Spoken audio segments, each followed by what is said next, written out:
Did Buckingham Palace or Prince William set a trap for Prince Harry and Meghan Markle, and were they gullible enough to fall into it? He's had enough. He wants to clean the monarchy, and it's all now in the hands of the courts. Meghan Markle is in full mode panic along with Harry because they both know what they did. The stories would come out. So apparently, according to other journalists, we found out that there were a lot of porcupines probably told to the royals and even to Harry when they met her. And in order to cover up, it's actually torture to listen to that woman now, because every other word out of her mouth is a lie. Just when Meghan Markle thought the conversation had finally moved on, a bombshell legal battle in Britain dragged one of the royal family's most controversial questions straight back into the spotlight. What began as a high-stakes £157 million inheritance dispute involving an aristocratic family has suddenly sparked debate far beyond a courtroom, sending royal commentators into overdrive. At the center of the storm is an issue tied to centuries-old laws, modern surrogacy, and the rules that govern inheritance and succession. Maybe King Charles didn't want to do anything about it given what's going on with Andrew, but in order for William to save the monarchy, he has to deal with the Archie and Lilibet problem. And as the case unfolds, many are asking why a question that first surfaced years ago refuses to disappear. The case centers on an enormous £157 million inheritance dispute, a child born through surrogacy, and legal wording so old that it was created long before modern reproductive arrangements even existed. What has captured so much attention is not simply the money involved, although the amount is staggering. Instead, it is the question raised by the case. How should legal documents written generations ago be interpreted when they collide with modern family realities? That question has created intense debate among legal experts, commentators, and royal observers alike. Think her kids are fake. They think they're AI. I'm going to quote Tom Bauer by saying, he said, look, we all laughed at Samantha and she was right. And everything she said has come true. Just days ago, one of the biggest aristocratic legal battles in Britain moved into the spotlight. Yet many people following royal news barely examined the details. The Marquess of Bath, Sean Finn, appeared before the High Court in Bristol alongside his legal team and acknowledged a remarkable legal uncertainty. His second son, 9-year-old Henry, was born through a legally documented surrogacy arrangement in West Hollywood in 2016. Despite being biologically connected to the family, questions have emerged over whether he fits within the precise wording of historic family trusts that control a fortune estimated at £157 million. That is where the story becomes especially dramatic. The trusts involved rely on language drafted decades ago, using legal definitions created long before surrogacy became widely recognized. Because of that outdated wording, the court is now being asked to determine whether those definitions should be interpreted narrowly or adapted to reflect modern circumstances. What seemed like a straightforward inheritance matter has evolved into a major legal test with potentially significant consequences for aristocratic estates across Britain. Something is happening right now in the courts, which is incredibly important, and nobody's paying attention to it because this will make history, and not in a good way for Rachel Meghan Markle. Mr. Justice Matthews addressed the issue directly, stating, "There is uncertainty as to whether Henry falls at present within the class of beneficiaries." Those words immediately caught attention across legal and media circles. Here is a child whose connection to the family is not in dispute, yet the court must still decide how historic trust language should apply. The outcome could influence future inheritance cases involving similar circumstances, and has already sparked broader conversations about tradition, modern family structures, and the way centuries-old rules function in today's world. For many observers, that is exactly why this courtroom battle has become far bigger than a single inheritance dispute. This is exactly what makes this legal case such a flashpoint in discussions surrounding Meghan and Harry. On the surface, It may look like an inheritance dispute involving an aristocratic family, but many commentators believe the questions being raised reach far beyond a single courtroom battle. The reason is simple. Both inheritance law and the royal line of succession have historically relied on one fundamental concept that has existed for centuries: the idea of being born of the body as defined by traditional legal language. That principle has played a role in royal succession since the Act of Settlement of 1701, a law that helped shape how the British monarchy determines the order of succession. For generations, royal births were treated as matters of public record, with formal announcements, documentation, and established procedures designed to remove uncertainty. Trevor put an article out there that Meghan had a hysterectomy and couldn't have children, and that was a big issue in their relationship. So that says a lot to the fake royal kids right now, because obviously they couldn't have come out of her. So that's something that she obviously is going to have to deal with. The goal was always to protect confidence in the succession process and ensure there was a clear historical record of each royal heir. Because of that history, some observers argue that any questions surrounding royal births naturally attract public attention. Whether those questions are justified or not, the discussion often grows because people compare modern royal births to the highly public nature of previous ones. Every royal generation has faced intense scrutiny, and the public has long expected a certain level of transparency when it comes to matters connected to the line of succession. Now, supporters and critics of Meghan often approach this topic from very different angles.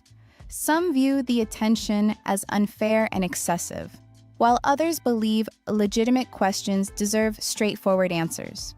That divide has fueled years of online debate, media coverage, and endless speculation. She had a lot of health issues and she couldn't have one of her children. So they had to use a surrogate in the United States. Why the United States? Because in the United Kingdom, the children, even though through a surrogate, belong to the surrogate. What keeps the story alive is not necessarily any confirmed evidence of wrongdoing, but rather the fact that people continue arguing over what information should or should not be publicly available. For many royal watchers, the larger issue is consistency. They point to previous royal births that were announced through well-established public channels and compare them to more recent approaches. Prince William and Princess Catherine introduced their children outside St. Mary's Hospital shortly after their births, creating images that were seen around the world and became part of the public record almost instantly. Those moments helped satisfy public curiosity and reinforced long-standing royal traditions. As a result, discussions about transparency, privacy, and public expectations continue to follow the Sussex family years later. Whether one agrees with those concerns or believes they are overblown, the debate remains active because it touches on two subjects that always generate attention: the monarchy and the rules surrounding succession. And whenever those two topics collide, the conversation rarely stays quiet for long. When the focus turns to the Sussex children, that is where the conversation becomes even more intense for many royal observers. Marquess of Bath was open and transparent about this. So she is right now going through the legal process because as per the Peerage Act of 1963, that child born in the United States from a surrogate is not entitled to anything, inheritance or anything. Archie Harrison, Mountbatten Windsor, was born at London's Portland Hospital on May 6, 2019. And from the very beginning, his arrival was handled differently from previous royal births that the public had become accustomed to seeing. Whether that difference was entirely justified by privacy concerns or represented a break from tradition depends on who you ask, but it unquestionably sparked discussion that continues years later. For decades, royal births followed a familiar pattern. The public would receive official updates, the palace would release carefully managed announcements, and in modern times, there was often a photo opportunity shortly after the birth. You take after, did you look back anyone? We're still trying to figure that out. So everyone says that babies change so much over 2 weeks. We're basically sort of monitoring how the changing process happens over this next month, really. But his looks are changing every single day. Yeah. So who knows? Those moments became part of royal history and helped satisfy public curiosity surrounding new members of the royal family. With Archie's birth, however, several long-standing expectations were replaced by a much more private approach, immediately generating questions and speculation across both traditional media and social media platforms. One of the biggest talking points was the absence of certain public-facing traditions that many people associated with royal births. Instead of following the exact format that had become familiar during previous generations, the Sussexes chose a different path. While official information was eventually released and the birth was formally recorded, the overall handling of the announcement left some royal commentators arguing that the process felt less transparent than what they had seen in the past. Markle has been incredibly quiet about the birth, but mostly the pregnancy of these children. Everything has been shady. The one who's been blabbing and saying crazy things is Prince Harry. Others, however, defended the decision, saying the couple had every right to prioritize privacy during such an important family moment. The debate only grew louder after Prince Harry released Spare. In the memoir, he described leaving the hospital shortly after the birth and returning home before much of the public knew what was happening. According to Harry's account, events moved quickly and privately, creating a picture that differed significantly from the highly choreographed royal birth announcements people had become used to over the years. For supporters, it was a refreshing rejection of outdated expectations. For critics, it was another example of breaking with established royal tradition. Harry also shared highly personal details about the birth experience itself. He described the atmosphere in the delivery room, including electric candles, family photographs, and advice from wellness practitioners. The account focused heavily on emotion, family connection, and creating a calm environment for welcoming a child into the world. While many readers appreciated the intimate glimpse into the experience, others noted that it felt very different from the formal style usually associated with royal birth announcements. Obviously, when William was born and Harry was born and George and Charlotte and Louis, we got great pictures outside the hospital. I remember, and William and Catherine especially, they made such an effort to show the whole world their new baby. As one commenter joked, other royals give you a birth announcement. Harry gave us a scented candle inventory. That line quickly spread online because it captured the contrast people were talking about. Then came the birth of Lilibet Diana in June 2021, which generated another wave of public discussion. Born at Santa Barbara Cottage Hospital in California, her arrival took place entirely outside the traditional royal framework. In Spare, Harry described participating directly in the delivery, writing, "I slid my hands under the tiny back and neck. I pulled our precious daughter from that world into this." Many readers viewed the description as touching and heartfelt, highlighting a father's emotional connection during a life-changing moment. Yet despite those personal details, debates among royal commentators continued to focus on broader questions about tradition, transparency, and public expectations. When the baby was born, when Archie was born, that was another, in my view, a disaster because I knew we was not going to get a picture of it. Everybody was hoping we would get pictures. Those discussions have persisted not because of any proven wrongdoing, but because the Sussexes chose a path that looked very different from what royal watchers had seen for generations. And whenever centuries-old traditions meet modern approaches, the conversation is almost guaranteed to keep going. What continues to fuel debate among some royal commentators is the fact that Archie's and Lilibet's births were handled differently from many major royal births that came before them. For centuries, royal birth announcements often followed established customs designed to reassure the public and maintain confidence in the line of succession. Over time, however, those traditions evolved, and many older practices were eventually discontinued or modernized. Even so, the differences surrounding the Sussex children's births remain a frequent topic of discussion among royal watchers and media commentators. But Meghan actually refused to use the hospital that was usually used by royals and refused to use all of the normal medical staff. And there was all of the weirdness over the timing of the birth of Art. Critics often point out that the Sussexes chose a much more private approach than previous generations of senior royals. Supporters argue that the couple simply wanted to protect their family during deeply personal moments. The disagreement largely comes down to competing views on privacy versus public interest.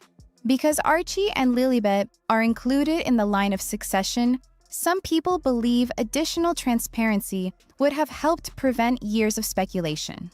Others believe the couple never owed the public more information than they already provided. That tension is exactly why the subject refuses to disappear.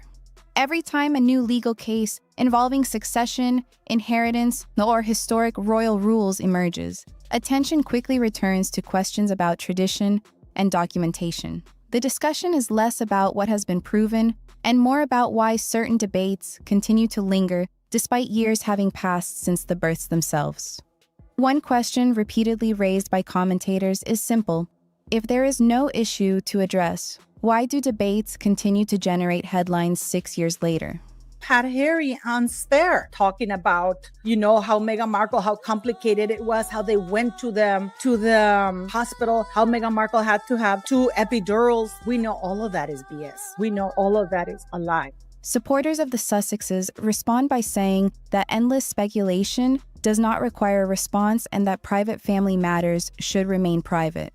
Critics, meanwhile, argued that straightforward clarification could potentially quiet many of the rumors. The result is an endless cycle where each side views the situation through a completely different lens. According to various reports cited by royal commentators, Prince William has allegedly expressed concerns about several matters involving the Sussexes over the years. While many claims rely on unnamed sources and should therefore be treated cautiously, reports have frequently suggested that William prefers a more traditional approach to royal duties and constitutional matters. That difference in outlook has often been presented as one of the key reasons for the ongoing divide between the brothers. Observers have also noted what they see as a broader effort by the royal family to create a clearer distinction between working royals and family members who have stepped away from official duties. Changes to public profiles, ongoing discussions about titles, and debates surrounding commercial activity have all contributed to that narrative. Supporters of these moves argue that the monarchy must protect the distinction between official royal work and private business ventures. Critics, however, see the situation very differently and often argue that the Sussexes are being treated unfairly compared to other members of the family. Scandal comes as no surprise. Speculation about the children has been simmering for years. The issue of titles remains one of the most emotionally charged parts of the debate. Online, discussions frequently explode whenever Meghan is referred to as the Duchess of Sussex. Some critics argue that if the couple strongly disagrees with aspects of the institution, they should stop using royal titles altogether. Others counter that the titles were legally granted and remain part of their identity, regardless of where they live or how they choose to conduct their lives. That disagreement has become one of the most persistent arguments in royal discourse and shows no sign of disappearing anytime soon. Silence everybody and just produce a DNA sample or proof of delivery. If you had those things, it would be very easy just to put them out there and say, this is what happened. This is what it is. And that is why the Marquess of Bath case has attracted so much attention. Unlike the rumors and speculation that often dominate royal conversations, this case is taking place in an actual courtroom where legal definitions are being examined in detail. The Marquess has openly discussed the circumstances surrounding his son Henry's birth through surrogacy and has publicly fought to ensure his child's rights are protected. There is no secrecy, no mystery, and no attempt to avoid the legal questions involved. Instead, The case places those questions directly before the courts and asks for clear answers. And a geriatric mother. The family claims and state that Meghan had a hysterectomy. How can a woman with a hysterectomy be pregnant? And most of all, why did the royal family go along with this? And what's going to happen now that this has come out? That is what makes it so significant and why many observers are watching closely to see what happens next. Many observers say the most fascinating part of the Marquess of Bath case is not the family drama or even the £157 million fortune at stake. It is the legal principle being examined in court. The case has drawn attention because it highlights how older inheritance rules can create uncertainty when they encounter modern family arrangements that were never contemplated when those laws and trust documents were originally drafted. The Marquess has been open about his son's birth through surrogacy and has publicly fought to ensure that Henry's interests are protected. Few people dispute his commitment as a father. What makes the case so significant is that it demonstrates how historic legal language can produce questions that courts must now resolve. So Prince William knows that the crown cannot keep making the same mistakes in the past, that nobody who is not working royal can hold title. Rather than automatically providing a clear answer, the legal system is being asked to interpret wording that predates modern surrogacy practices by many decades. Mr. Justice Matthews acknowledged that uncertainty directly when discussing whether Henry currently falls within the class of beneficiaries covered by the trust. That statement immediately attracted attention because it showed that even in a straightforward and openly disclosed situation, legal questions can still arise when old definitions meet modern realities. For legal experts, that is the true significance of the case. Not speculation, but the challenge of applying historic wording to contemporary circumstances.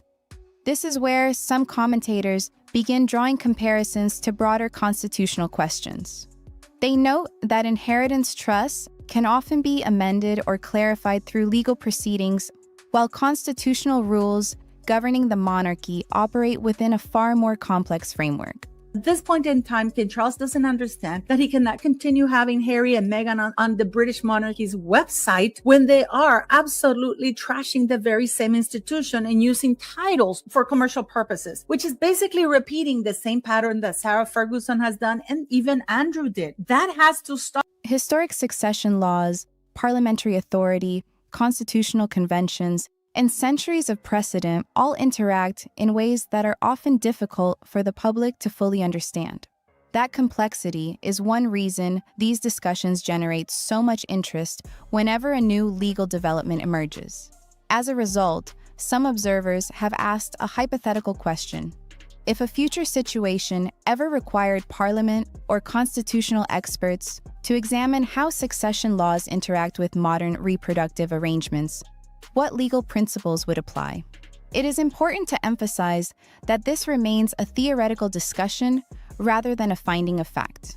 Nevertheless, the Marquess of Bath case has encouraged people to look more closely at the wording of historic laws and how those laws might be interpreted in circumstances that lawmakers centuries ago could never have anticipated. Wants all of the privileges that go along with an identity, but she doesn't want any of the responsibility. She doesn't want to do any of the work. She wants the tiara. She doesn't want the public service. That is why the phrase "born of the body" continues to attract attention in legal and royal discussions alike. The wording appears in historical contexts connected to inheritance and succession, and debates over its meaning have resurfaced because modern family structures often challenge assumptions that were once taken for granted. What was previously considered an obscure legal phrase has suddenly become the subject of widespread public conversation. In those discussions, people frequently revisit comments made by Samantha Markle years ago. At the time, many observers dismissed her statements as part of an ongoing family dispute.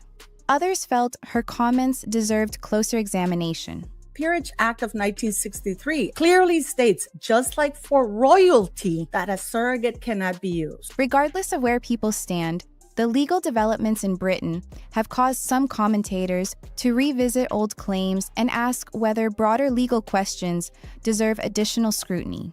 The focus for many is no longer simply on personalities or family disagreements, but on how historical legal principles operate in modern society. Supporters of the Sussexes strongly reject the speculation and argue that no evidence has emerged to support many of the theories circulating online. Critics, meanwhile, point to the persistence of public questions and argue that uncertainty naturally grows whenever information is limited. That divide has existed for years and remains one of the most contentious aspects of royal commentary today. William has ordered an open investigation into Lilibet and Archie's birth because he knows that that cannot be hanging over the head of the monarchy, over his reign. Another point frequently raised by critics involves public responses to rumors and speculation. Some argue that legal responses, media disputes, and public statements have sometimes left questions unresolved in the minds of skeptics.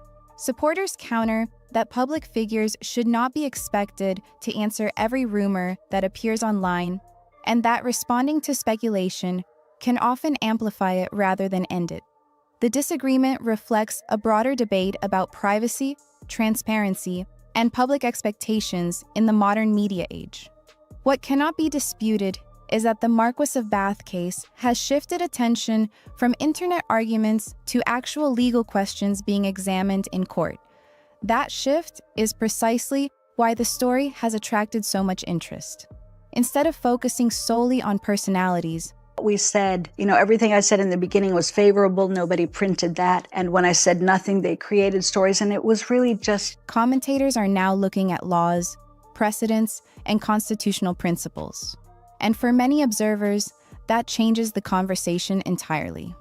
For some critics, one of the most puzzling aspects of this entire debate is the contrast between the amount of personal information Prince Harry has shared publicly and the questions that continue to circulate about matters connected to royal succession. But there were so many of them, and why? It would have been so easy to be honest about who she is. Over the years, Harry has spoken openly about deeply personal experiences, family conflicts, military service, relationships, and many other chapters of his life.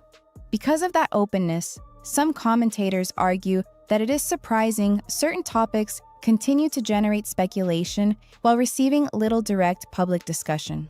As one commentator summarized it, Harry has often appeared willing to discuss intensely private details, yet remains reluctant to engage with questions that some critics consider more significant. So all of these lies started coming out, but we didn't know that she had told the royal family so many porcupines. So it makes sense. Oh my God, I've got to keep everybody away because if they start talking, the lies come out. Classic. Supporters of the Sussexes, however, argue that there is an important distinction between choosing to share personal stories and feeling obligated to respond to every rumor or theory circulating online. That disagreement sits at the heart of the debate and helps explain why the conversation remains so divided years later.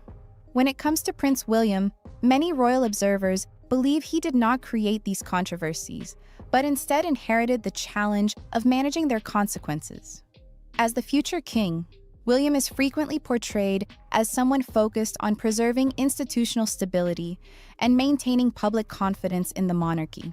Whether that perception is entirely accurate or partly shaped by media narratives, it has become a common theme in discussions about the future direction of the royal family. Supporters of William often argue that his approach emphasizes continuity, tradition, and clarity. They see him as working to strengthen public trust in royal institutions at a time when scrutiny of the monarchy has never been more intense. Critics may disagree with that assessment, but it remains a widely repeated view among many royal commentators who closely follow developments within the family.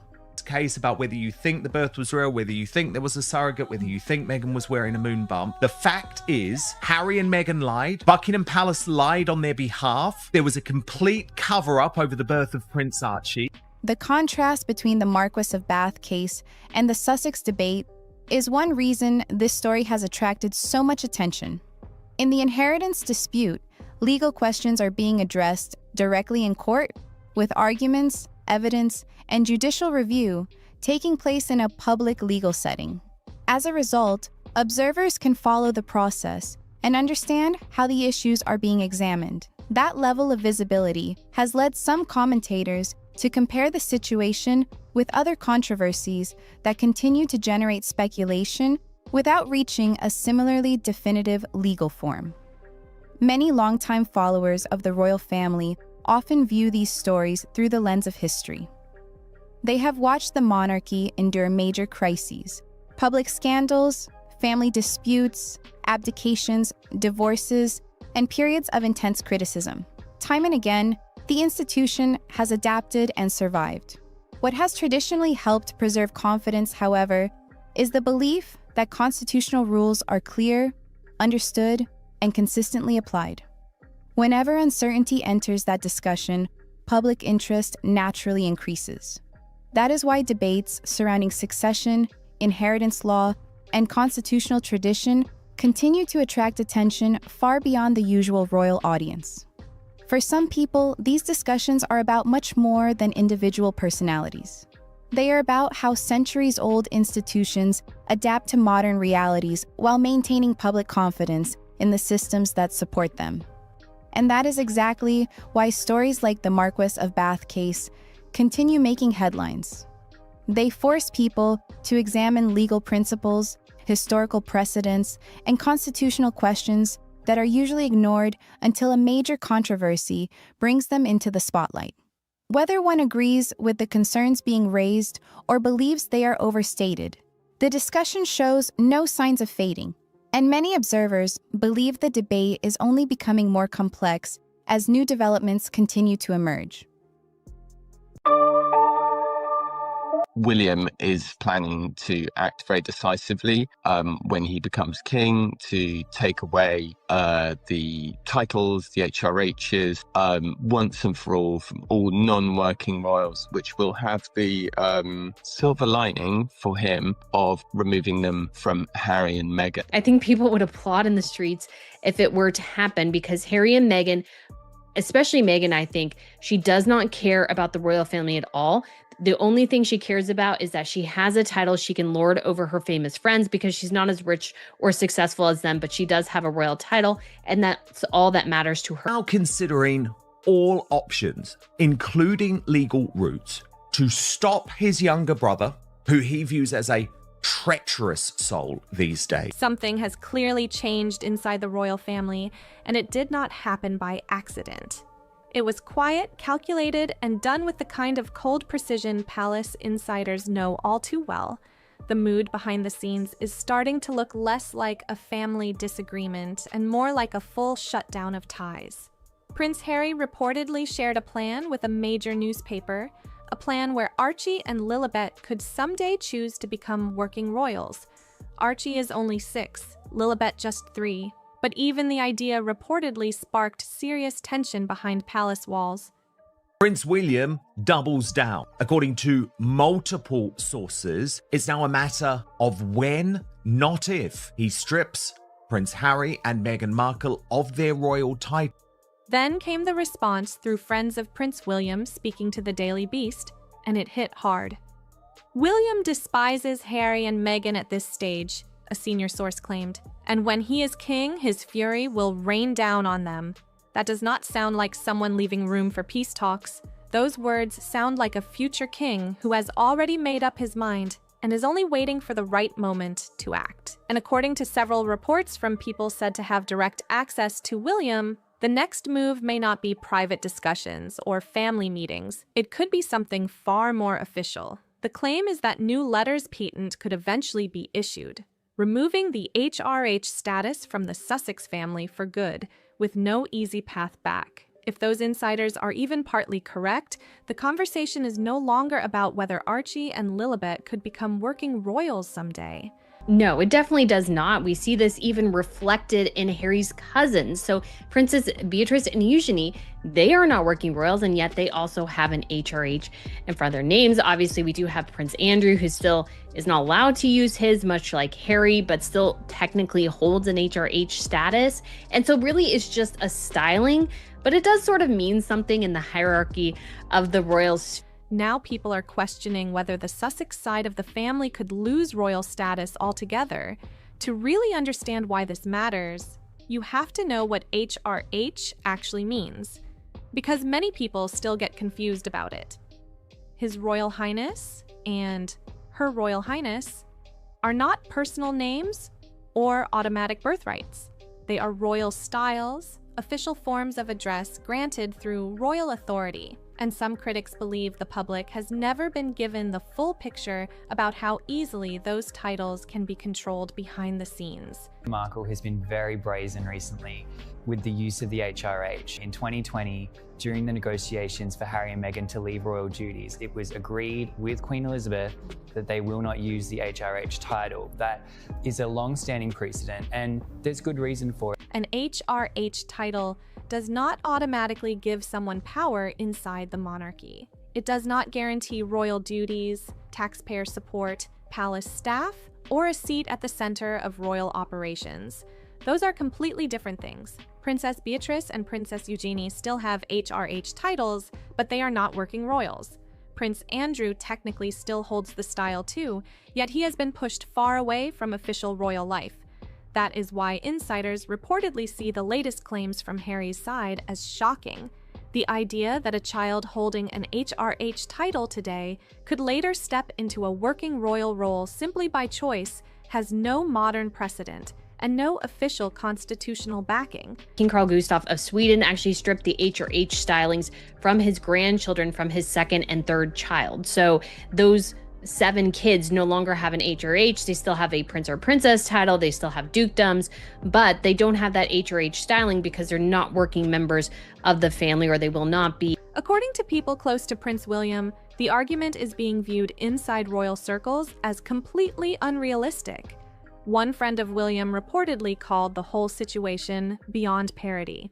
But the bigger issue is not just the royal protocol drama. It is the growing contradiction people say they are seeing between what Harry and Meghan publicly claim and what their actions suggest behind the scenes. For years, Harry and Meghan have said they left royal life because it damaged their peace, hurt their family, and exposed them to unbearable pressure. They said they wanted privacy for their children and distance from an institution they believed had become unhealthy. Harry and mostly Meghan, it seems, are actually really obsessed with the titles. Meghan and Harry care a lot about those titles, and they say that they don't, but they clearly do. This has been Meghan Markle's MO from the beginning. She wants all of the privileges that go along with an identity, but she doesn't want any of the responsibility. She wants the tiara. She doesn't want the public service. Yet now, critics point out, Harry is reportedly discussing possible future royal roles for Archie and Lilibet in national media conversations. At the same time, Meghan has continued to face scrutiny over the HRH title she had agreed to stop actively using after the royal exit deal. To many royal watchers, the messaging no longer lines up. The public statements talk about separation from royal life, while the actions keep circling back toward royal status and influence. Sources claim William has been paying very close attention to that gap, and that frustration inside palace circles has only grown stronger over time. The roots of this situation go all the way back to the famous Sandringham Summit in early 2020. That was the meeting where Queen Elizabeth II sat down with Prince Charles, Prince William, and Prince Harry to work out the terms of Harry and Meghan's departure from royal duties. It was an extraordinary family meeting during a tense moment in royal history. People close to the institution say the late Queen handled the situation carefully because she still trusted Harry and believed agreements made inside that room would be respected. The deal reportedly allowed Harry and Meghan to keep their titles and maintain dignity while stepping away from official royal work. But in exchange, royal insiders say there was a clear understanding that the HRH styling would no longer be actively used, not just for business purposes, but across the board. That detail has remained a major point of tension ever since. Think about Meghan. I see somebody who's sort of, you could say, cosmopolitan. She doesn't really like the countryside. She doesn't really like to get dirty. She doesn't like to get into the muck. And we see that even when Meghan did a supposed vegetable haul, like they were all perfect and that she posted on Instagram. And so for me, I think, yes, people can evolve what they enjoy, but Meghan, of course, is hyper focused on the royals. And I think Meghan always feels this massive inferiority complex. And so she's always trying to compete with Catherine in whatever way that she can. Critics say the HRH label slowly started appearing again in certain settings, including correspondence and public references where palace traditionalists believed it should no longer be used. To some observers, it looked less like an accident and more like a gradual return to royal branding that many thought had already been settled years ago. When questions started coming in about the HRH issue, Harry and Meghan's side reportedly shifted the explanation. The argument became that the restriction only applied to commercial use of the title, not personal or private situations, but royal insiders strongly pushed back on that version of events. Sources connected to palace circles claim the original agreement was understood very clearly by Queen Elizabeth II and by the senior royals around Prince William. According to one former courtier quoted by the Daily Beast, the feeling inside certain royal circles is that Meghan took advantage of the late Queen's trust. And people close to William reportedly believe that disappointment has now turned into full anger behind the scenes. The latest round of drama reportedly exploded after a report published by The Guardian. At first, almost nobody paid attention to it. The article reportedly sat quietly for more than a week before the Daily Beast highlighted the key detail, and suddenly the entire story caught fire. Buried inside that report was a claim linked to Harry's camp, saying he wanted to protect Archie and Lilibet's HRH titles so they could one day decide for themselves whether to become working royals or live private lives away from public attention. But according to reports, once that message reached people close to William, the reaction was immediate and intense. Catherine and William are highly engaged parents. We see this reflected, whereas Harry and Meghan, they just give us these little tidbits, and you just got to wonder, who are the kids with the rest of the time? Because like Link said, Meghan is more than willing to fly off to New York overnight just to go to a play, and most moms don't do that. One friend of William reportedly told the Daily Beast, "It is actually hilarious that no one noticed it for 10 days. The idea that a vestigial HRH from infancy later entitles you to a working royal role is beyond parody, even for them." The comment may have started with mockery, but insiders say the mood quickly became far more serious, because underneath the controversy was a much bigger concern inside palace circles. Critics believed Harry and Meghan were acting as if the Sandringham Agreement no longer mattered. According to royal insiders, it started looking like the titles could be used whenever beneficial, ignored whenever inconvenient, and possibly kept as long-term royal leverage connected to the children's future identities. To people inside the institution, this reportedly did not look accidental at all. They saw it as calculated, patient, and carefully planned over time. And according to several accounts, that growing belief is what finally pushed William toward making a major decision about the Sussex titles. King Charles is turning a blind eye, but King William won't. Harry and the kids are, of course, going to be traded off that. And so Harry has a lot of opportunity to look forward to this in the future, because this is their future. He's basically given up on having any sort of real job. He's not bringing in the money. She kind of sort of is, or attempting to. And so they got nothing. They got nothing but the kids, and to sell the kids basically to the highest bidder, which for Meghan is Instagram. The reporting from the Daily Beast goes even further. Sources claim that once William becomes king, he could move to issue new letters patent, the same royal legal process used to grant HRH styles in the first place, to formally remove the Sussex family's ability to use those titles altogether. If that happens, it would mark one of the most dramatic royal shakeups in years and send a very clear signal about where the future king stands. What William is reportedly considering would not be some shocking move without precedent. The royal system has handled situations like this before, just in quieter ways. After Princess Diana and Sarah Ferguson divorced, they lost their HRH styles through legal adjustments to royal rules, not through dramatic public confrontations. The changes were made through updated letters patent, a formal constitutional process that left very little room for challenge afterward. Sources now claim William is looking at a similar route, but this time as part of what insiders describe as a wider modernization plan for the monarchy. The reported idea would be simple but powerful. Only active working royals would officially keep the HRH styling going forward. What makes the proposal especially strategic is that it reportedly would not target only Harry and Meghan. Other extended members of the royal family could also be affected, which supporters say would make the move look less personal and more like a broader institutional reform. That kind of approach could help shield the palace from claims of revenge or favoritism. The truth about Meghan is she will always find a way in which she thinks she can win. And the casualties are irrelevant, whether it's her father, her old best friends, her first husband. There always will be casualties in her life. The question is, when will Harry become the casualty? Royal watchers have also pointed to Sweden as an important example. King Carl XVI, Gustav, previously removed HRH status from several of his grandchildren as part of an effort to slim down the monarchy. The move was presented not as punishment, but as a clarification of who officially represents the crown and who does not.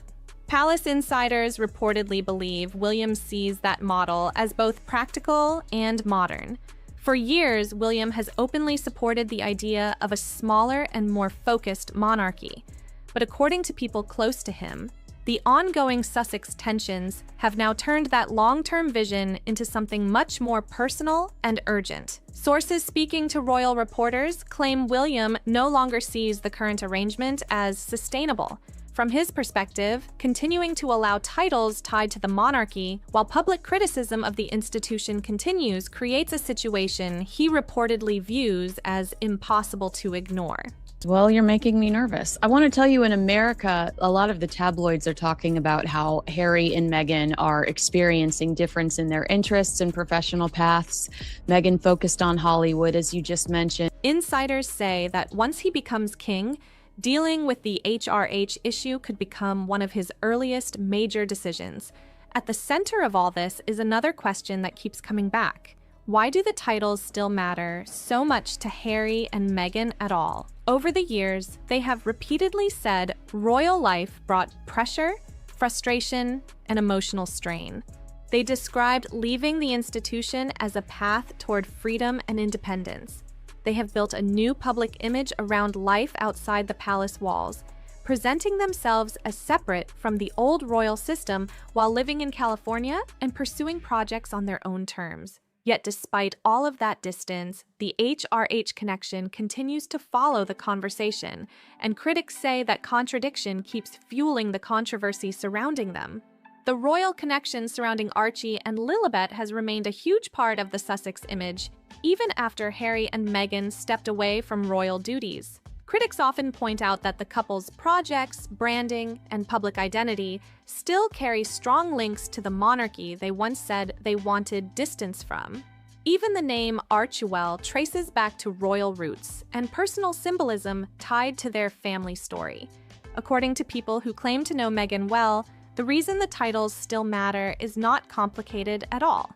In elite celebrity circles, status carries enormous value, and royal titles create a level of attention and access that money alone cannot easily buy. Based on one that wants to be out of the public light, doesn't want his children involved, and then that's why we see keep them get the back of their heads, and one that's desperate to utilize that and utilize it. Sources say that in Hollywood, philanthropy, and high-profile social spaces filled with powerful celebrities and billionaires, the HRH connection still stands out.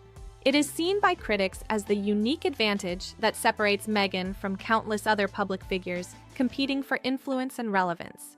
Television deals, interviews, podcasts, and lifestyle projects can generate headlines, but royal identity creates a different level of fascination entirely. Some royal commentators even argue that Archie and Lilibet's royal connection has become part of a much larger long-term strategy tied to the Sussex public image. From that perspective, the children's titles are not just personal family details. They are viewed as part of the future value of the Sussex brand itself, something that could keep public attention alive for many years ahead. And according to reports, that is exactly the situation William may now be preparing to change. If future royal reforms remove the HRH styling entirely, it could dramatically reshape how the Sussex family is publicly connected to the monarchy moving forward. Lost in all the royal politics, media battles, and title debates are two very young children at the center of the storm. Archie is only 6 years old, and Lilibet is just 3. They did not choose the global attention surrounding their family, and they have no control over the public conversations happening around their names. That reality has led many people to compare the Sussex children's situation with Prince William and Princess Catherine's approach to raising George, Charlotte, and Louis. Prince George is 11, Princess Charlotte is 10, and Prince Louis is 7. Like Archie and Lilibet, they also live under enormous public interest. As her clout dwindled, as people lost interest in what she and Harry had going on, she was going to move to the next generation. That was the final card she had to play, Archie and Lilibet. But royal watchers often say the way their parents managed that spotlight feels completely different. George, Charlotte, and Louis mainly appear during official royal events or carefully selected family moments connected to the monarchy itself. Observers say those appearances usually feel natural, age-appropriate, and centered around family rather than publicity. William and Catherine are often seen physically beside their children during those moments, interacting with them as parents first. The public has seen playful reactions, awkward moments, and genuine childlike behavior from the Wales children over the years. And many supporters believe that authenticity is part of why those appearances connect so strongly with people. Critics of the Sussex approach argue that the contrast between the two families has become harder to ignore as the title controversy keeps growing louder. Many royal watchers pointed to the Father's Day video released from Montecito as another example of how carefully managed the Sussex media strategy has become. The polished footage appeared just hours after Prince William and Princess Catherine's family drew major global attention during Trooping the Color. Critics quickly noticed the timing and argued the release looked less like a casual family moment and more like a calculated media rollout. The video itself was professionally edited, emotionally framed, and centered heavily around Harry's role as a father. Supporters saw it as heartfelt, but critics viewed it as part of a larger publicity strategy tied to the Sussex image. Either way, the comparisons to the Wales family instantly exploded across social media and royal commentary channels. If William eventually moves forward with the reported HRH changes, the long-term impact could fall most heavily on Archie and Lilibet. Without the HRH styling or a future path into official royal life, the children may grow up separated from the institutional identity their father reportedly hoped to preserve for them. And according to royal commentators, they would also grow up in the shadow of one of the most public family divisions the monarchy has faced in decades. None of that conflict was created by the children themselves, yet their names and futures continue to sit directly in the middle of the controversy. Critics argue that every public statement, every media briefing, and every carefully timed release now adds another layer to that complicated inheritance. The battle over titles has become much bigger than protocol. It is shaping how the next generation of the family could eventually see themselves and their place in royal history. From exploiting Princess Diana for money and allowing Meghan Markle to exploit Princess Diana for money, so she is in some way connected by the public with that amazing woman. But underneath the title drama is another story entirely, one centered on the growing difference between King Charles and Prince William. According to palace insiders, Charles still approaches Harry first as a father, while William increasingly approaches the situation as a future king focused on protecting the institution. People close to Charles reportedly believe he still hopes some kind of reconciliation remains possible. Despite years of tension, public criticism, interviews, documentaries, and family fallout, insiders say the king has remained cautious about taking actions that could permanently close the door on Harry and Meghan. that hesitation is one reason titles have remained untouched so far. Sources often describe Charles as patient, restrained, and emotionally conflicted about the situation. But when the conversation turns to William, the tone reportedly changes fast. One insider summarized it bluntly: Charles is turning a blind eye. William won't. That difference has become one of the biggest fault lines inside the royal family right now. Charles appears willing to tolerate ambiguity if it keeps hope alive for eventual peace.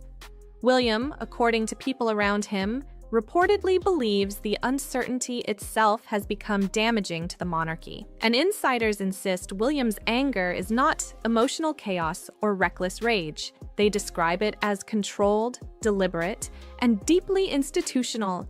The claim is that he already knows exactly what changes he wants to make and is simply waiting for the legal authority that comes with the throne. According to those reports, the HRH issue is not viewed as an open debate anymore. Inside William's circle, many allegedly see it as a matter of timing, not possibility. Stepping back from the emotions and headlines, critics of Harry and Meghan say a clear pattern has emerged over the years. First comes an agreement or public commitment, then comes a period where the agreement appears respected. But over time, royal insiders claim the boundaries slowly begin shifting again. They agreed to leave official royal duties behind, yet their royal identity reportedly continued shaping business deals, media attention, and public branding. And according to people close to William, each new controversy has only strengthened his belief that firmer action may eventually be unavoidable. I also love to shit talk Meghan Markle. I got one from a welder the other day. No way. He was like, yeah, like I'm in the shop all the time. I used to catch a ton of shit for listening to your show. And then one day I was like, you got to come over here and hear what the Nerve is saying about Meghan Markle. And they were like, all into it. Oh, don't mind if we do. Don't mind if I do. Harry and Meghan agreed to stop actively using the HRH styling. Yet critics say the title slowly started appearing again in public-facing situations.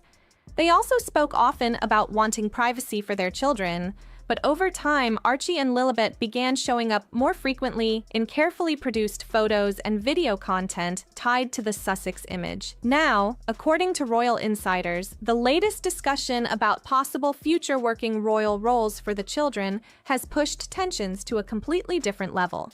Critics inside palace circles reportedly see the idea as going far beyond the original Sandringham agreement.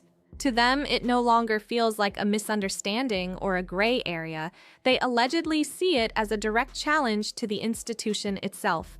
One royal source speaking to the Daily Beast reportedly put it in brutally simple terms: you cannot trust them. According to insiders, that breakdown of trust did not happen overnight. They claim it has been building steadily over the last 5 years through repeated disputes, public interviews, shifting explanations, and moments where palace officials believed agreements were later reinterpreted. That growing frustration is reportedly why William is no longer interested in negotiating behind closed doors. Sources claim there has been no serious effort to offer Harry another compromise or private ultimatum because, in William's view, that phase is already over. According to people close to him, what comes next is not meant to restart discussions. It is meant to settle the matter completely. Looking at the bigger picture, some royal commentators say the Sussex journey outside the monarchy has become increasingly difficult. The Netflix partnership created massive headlines at first, but critics argued the project struggled to leave a lasting cultural impact. The Spotify deal ended publicly and awkwardly, drawing intense media attention for all the wrong reasons. Harry's memoir generated enormous publicity, but it also deepened divisions inside the royal family and among parts of the public. And I think that they don't know what to do other than to try and come back to Britain and rebuild themselves as some sort of members of the royal family. And it's all gone wrong for her. And Meghan doesn't like things going wrong for her. And Harry has very little to add to the party. But that isn't enough to satisfy him. So I think there's a huge crisis coming, which will redouble all the problems for King Charles and Meghan's lifestyle projects have faced mixed reactions. while some of the couple's charitable efforts have attracted questions from critics about long-term results and direction. Several royal reporters have also suggested that Harry and Meghan may now want very different futures. According to those accounts, Harry is believed to prefer a quieter life away from non-stop public battles, while Meghan is still focused on expansion, visibility, branding, and maintaining a major platform in media and celebrity culture. And through all the ups and downs, two things reportedly remain at the center of everything: the children and the royal titles. Critics argue that Archie and Lilibet are appearing more often in carefully managed content connected to the Sussex image, from family videos to branded projects linked to their names and royal background. Meanwhile, the titles themselves are still viewed by many observers as the core of the Sussex public identity. Supporters may see them as part of family heritage, but critics believe they remain the key factor that keeps the couple uniquely valuable in celebrity, media, and global attention circles. If the royal titles disappear, the entire Sussex brand could shift overnight. Critics argue that much of the couple's public power, exclusivity, and global fascination is tied directly to their royal connection. Remove the HRH status permanently through royal decree, and suddenly the image surrounding the Sussex name could look very different, less rare, less untouchable, and potentially far less influential in elite media and celebrity circles. According to insiders, William fully understands that reality. People around him reportedly believe the title issue is not symbolic at all. They see it as central to how Harry and Meghan maintain long-term public value and attention. And some royal watchers now wonder whether the newspaper briefing about Archie and Lilibet's possible future royal roles may have accidentally pushed William closer to making the exact move the Sussexes hope to avoid. But this story goes beyond one family fight or one title dispute. At its core, many royal commentators believe it touches something much bigger about how royal life itself works, and what happens when that system begins breaking down. For centuries, members of the royal family have lived under what insiders often describe as an unwritten bargain. The privileges are enormous: public status, worldwide recognition, historic importance, financial support, security, and a permanent place in national history all come with royal life. But the restrictions are enormous too. The expectation has always been that royals serve steadily, quietly, and consistently. He is the heir to the throne, and I don't think that there are many companies that really want him to be absolutely disgusted by them. I don't think that's a good idea for anybody, and I would hope that if he couldn't do it via legal things, that actually to be very, very sure. You never know. But Harry has no shame about this stuff, Angela, does he? Even when the work is repetitive, exhausting, or lacking glamour, the institution survives because family members accept both sides of that deal rather than choosing only the benefits. According to many reports, Harry once understood that system very well. For years, he appeared comfortable inside the structure of royal duty and public service. And insiders say the monarchy may have been able to handle his departure on its own because other royals throughout history have stepped away before. What reportedly became impossible for William to accept was something different entirely. Critics claim the problem was not leaving the institution, but continuing to benefit from it while publicly criticizing it at the same time.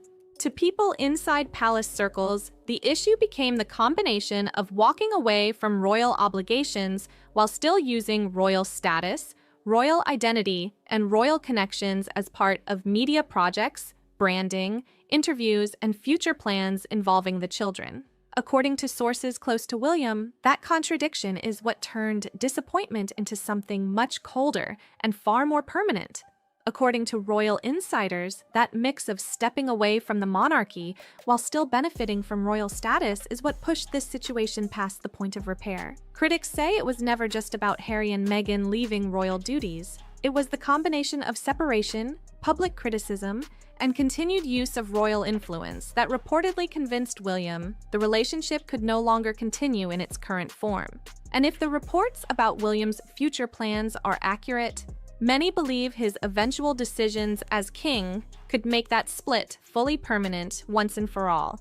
But after all the headlines, royal strategy, leaked reports, and non-stop public drama, two major questions still remain. First, should William actually move forward with removing the HRH titles if he becomes king? Some people believe it would finally bring structure and clarity to a situation that has dragged on for years with no clear boundaries. Others argue it could deepen the divide even further and lock the family conflict into royal history forever. Because one thing is undeniable at this point: the uncertainty surrounding the Sussexes and the palace has continued hanging over the monarchy since the Sandringham Agreement, creating constant speculation, tension, and public debate. And the second question may be even more important. What about Archie and Lilibet? They are still just children caught in the middle of a conflict they never chose. Whatever opinions people may have about Harry and Meghan, many royal watchers agree the children deserve stability, privacy, and the chance to grow up without carrying the full weight of this family battle on their shoulders. Let me know what you think in the comments, because this debate is only getting bigger. Do you believe William is protecting the monarchy, or do you think the situation has already gone too far? I read the comments carefully, and the conversations here are always fascinating. If you enjoyed this breakdown, make sure to like the video, subscribe, and turn on notifications so you do not miss the next update.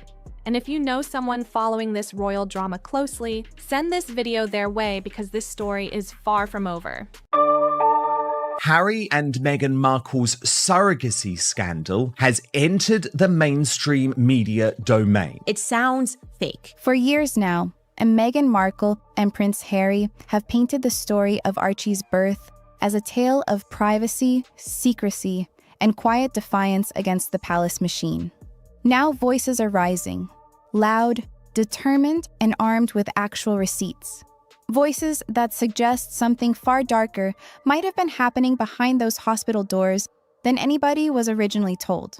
At the center of all of it sits Candace Owens. It's just so disgusting. She's calling out what she believes are glaring contradictions buried inside Meghan's entire pregnancy story. Contradictions so wild, they've reportedly left medical professionals and royal insiders alike shaking their heads in confusion. People think her kids are fake. They think they're AI. From Harry's own memoir to alleged hospital insider leaks, the official timeline doesn't just feel unusual when you study it closely. It feels almost medically impossible to reconcile with reality. It was a dreadful thing to do, and actually completely wrong. 2 epidurals during a single labor, a rapid hospital discharge within hours, conflicting explanations for why the press wasn't notified the way every previous royal birth had been handled. When you actually place all these puzzle pieces down side by side on the table, the picture that forms isn't one of a fairy tale royal birth at all. It's a web of contradictions that's only growing harder to ignore with each passing year. Take a listen. This scandal comes as no surprise. Speculation about the children has been simmering for years. Here's the real kicker sitting underneath everything.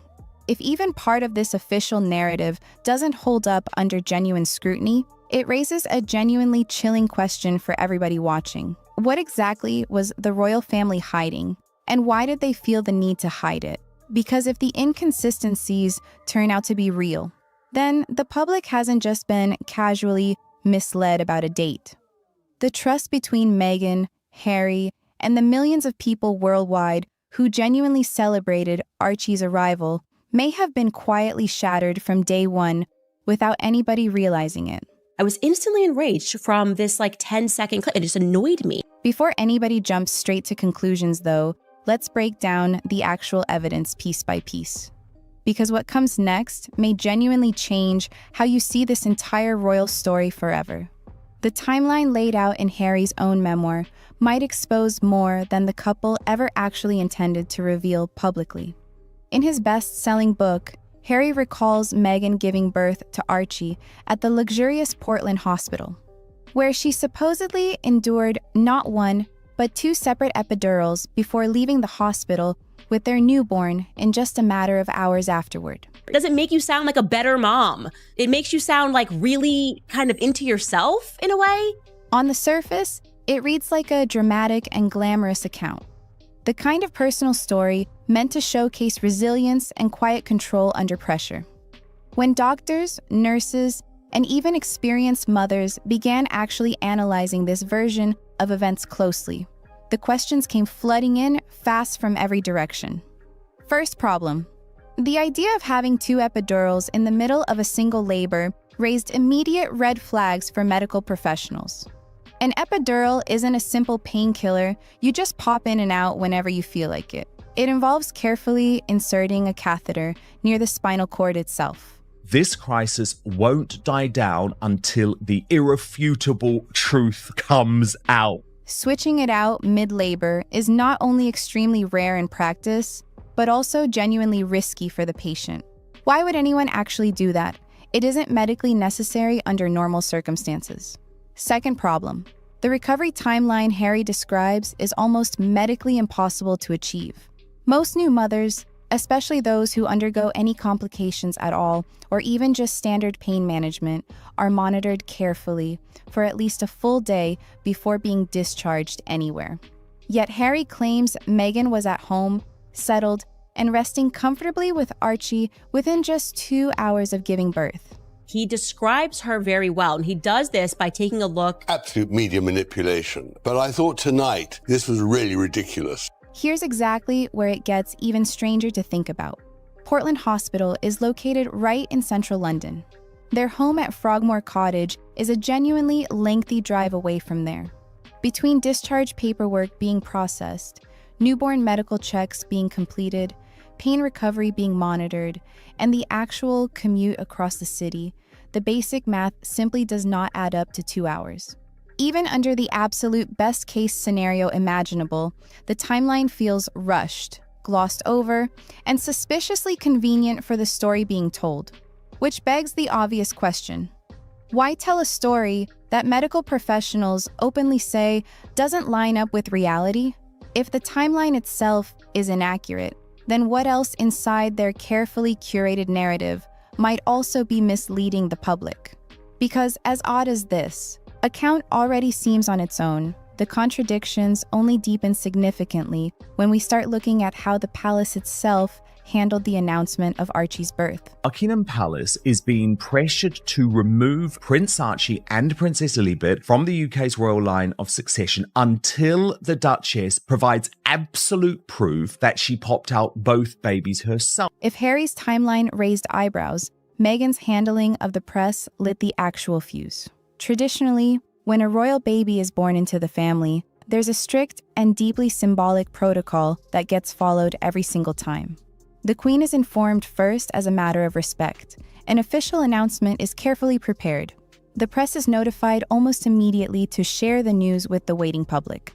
This system has worked the same way for generations without deviation. When Archie arrived, those long-standing rules seemed to simply vanish into thin air. Meghan herself reportedly gave not one, not two, but 3 completely different explanations for why the press wasn't alerted in the usual customary way. In one version of the story, she suggested it was purely to protect her personal privacy during a vulnerable moment. In another version entirely, she claimed it was due to complications happening during the birth itself. In yet another account, the story shifted again into something else, which raises the simple question. If the underlying truth was genuinely simple and innocent, why did it require so many different versions to explain? Even royal reporters, who are normally extremely sympathetic toward the palace and its messaging, openly admitted real confusion over the timeline as it unfolded. Like, why lie? It was just so truly bizarre. Some journalists were told that Archie had actually already been born hours before the official announcement was made. Others received conflicting messages suggesting the Duchess was still actively in labor when, in fact, she reportedly wasn't anymore. This kind of chaos doesn't just break royal protocol casually. It actively undermines the credibility of the entire institution itself. Remember, Palace protection officers and senior staff follow established rules right down to the letter every single day. Deviations on this scale don't just happen by accident or simple oversight. The secrecy and the contradictions together didn't just fuel public curiosity about the situation. They sparked genuine suspicion that something else was going on. Was all of this confusion actually a deliberate attempt to hide the real circumstances surrounding Archie's birth from the public? Because as unusual as the entire press situation already was on its own, it's almost nothing compared to what we uncover when we examine Portland Hospital itself more closely. You do that. That's not necessary. Silence everybody and just produce a DNA sample or proof of delivery. It's like she's playing a human being, like it's a performance. When Harry described Meghan receiving 2 epidurals during her labor, medical professionals immediately raised an eyebrow in unison. For those genuinely unfamiliar with the procedure, an epidural isn't a quick, simple injection you forget about. It's a delicate medical procedure where a catheter is very carefully placed near the spinal cord to deliver continuous, adjustable pain relief over time. Once it's properly inserted, it stays in place. This allows adjustments in the dosage being delivered without ever needing to remove the whole thing and repeat the entire risky process again. That's exactly why experts insist the specific claim of having 2 completely separate epidurals makes very little practical sense. Switching catheters out entirely mid-labor is rare, risky, and would only ever be attempted under genuinely unusual circumstances. Even then, such a procedure would significantly extend the recovery time needed afterward and require meticulous, careful monitoring of the patient. Me first because it's a lie. She's not in the hospital trying to induce labor by twerking. The hospital will not give you a bed because you're trying to induce labor. You are not allowed to. Yet Harry's published account suggests this was treated almost like a routine event, glossed over casually in the text, almost as if it were nothing worth pausing on at all. Critics argue strongly that this specific detail doesn't actually reflect medical reality whatsoever. Instead, it reads much more like a dramatized retelling crafted for emotional effect. Or worse, an outright misrepresentation of what actually happened in that room. The confusion genuinely doesn't stop there either. If Meghan truly underwent an additional invasive procedure like that, then her reported rapid recovery and same-day discharge from Portland Hospital become even more wildly implausible than before. The combination of multiple epidurals and a same-day departure directly contradicts standard medical protocols. Protocols that specifically emphasize careful observation to prevent serious complications like nerve injury, dangerously low blood pressure, or infection setting in. To put it bluntly and simply, the story as told doesn't align with how childbirth medicine actually works in the real world, which leads directly to an unsettling question hanging over everything. Camera, fixate it, and then both of you start twerking. Because in her mind, she was thinking, I'm going to release this later in a Netflix doc or release it later to show people how relatable I am. Otherwise, you can have a cute moment with your husband without recording it. Like, why would you record this for any reason? Why would you record this in the hospital? Was this just a simple misunderstanding of complex medical terminology by a layperson writing a memoir? Or was the narrative intentionally shaped and embellished to appear far more extraordinary than the reality was? Because when it comes to Meghan's entire pregnancy story, every single small inconsistency seems to open another door to something much bigger sitting behind it. Childbirth is genuinely not something you simply walk away from in a matter of hours, no matter how privileged or comfortable the surrounding circumstances happen to be at the time. Standard medical practice across the board requires new mothers to be observed carefully for at least 24 full hours after delivery, even in completely uncomplicated textbook cases with no issues. Vital signs are monitored continuously. Bleeding is assessed repeatedly over time. Both the mother and the newborn undergo repeated medical checks before a discharge is even considered as an option by the staff. I have simply not made an announcement to the fact that all of this speculation about the children's arrival. Now, if any complications like preeclampsia are involved at all, which Meghan herself has actually suggested publicly happened, then doctors would never in good conscience release a patient that quickly. Preeclampsia isn't a minor footnote condition to wave away.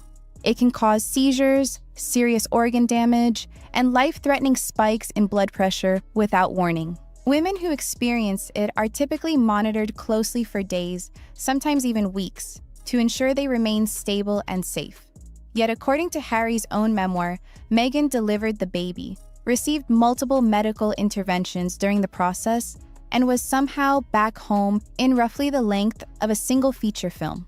That timeline isn't just unusual or surprising.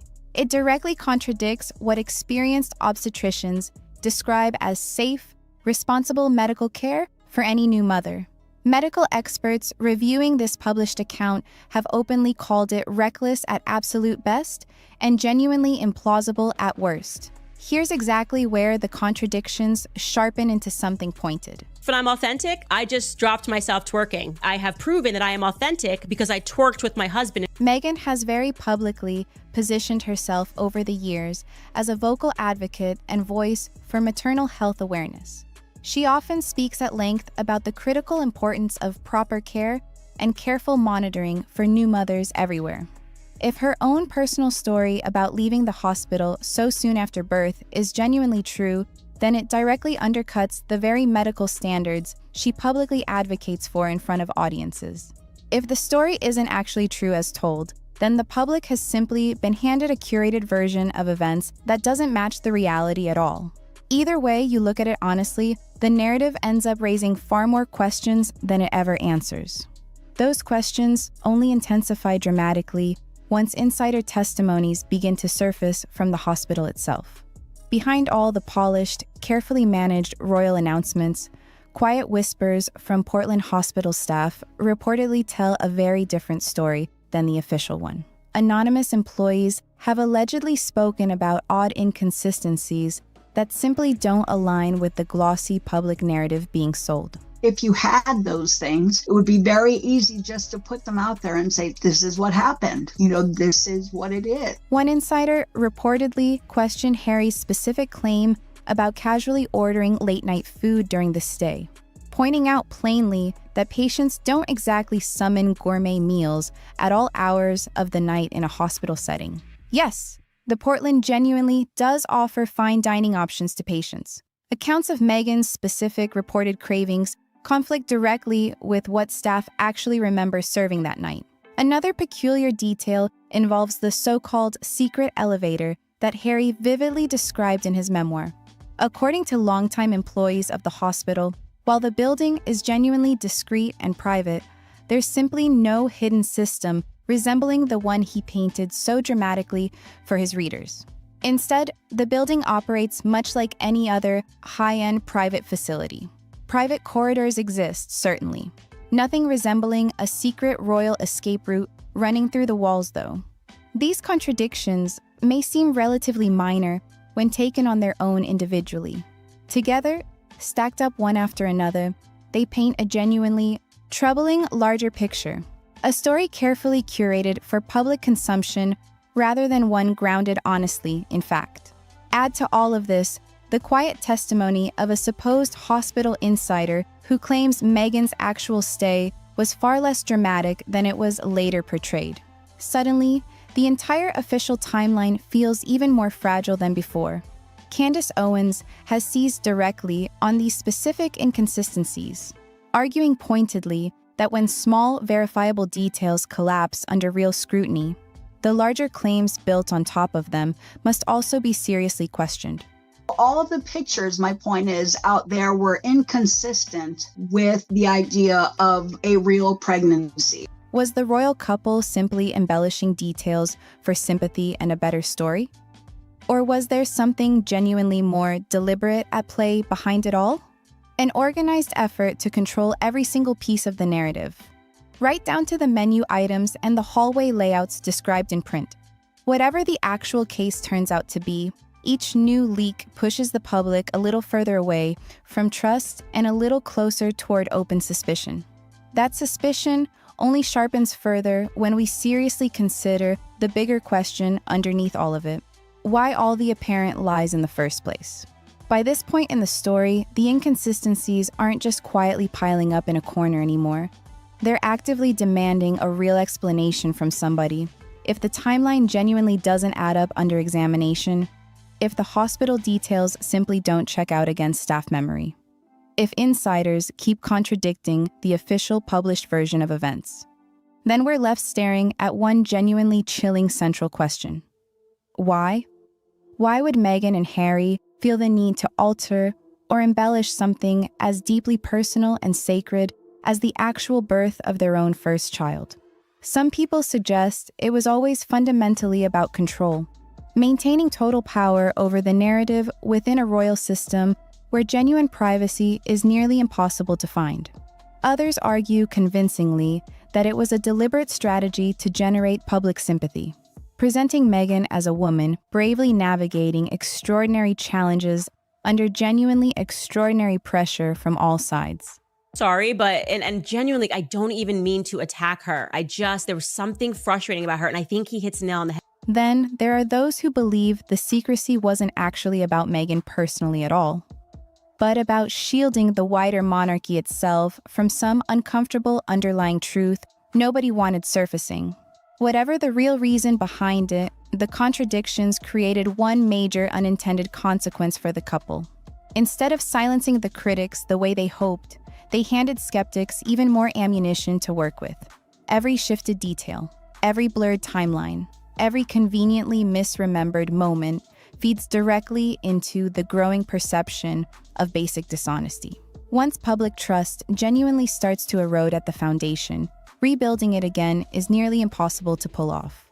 Candace Owens' ongoing criticism taps directly into exactly this growing mistrust, amplifying doubts that were already quietly simmering under the surface for years. Because if a royal couple genuinely can't be straightforward and honest about something as simple as a birth, then what else might they be actively hiding from everyone?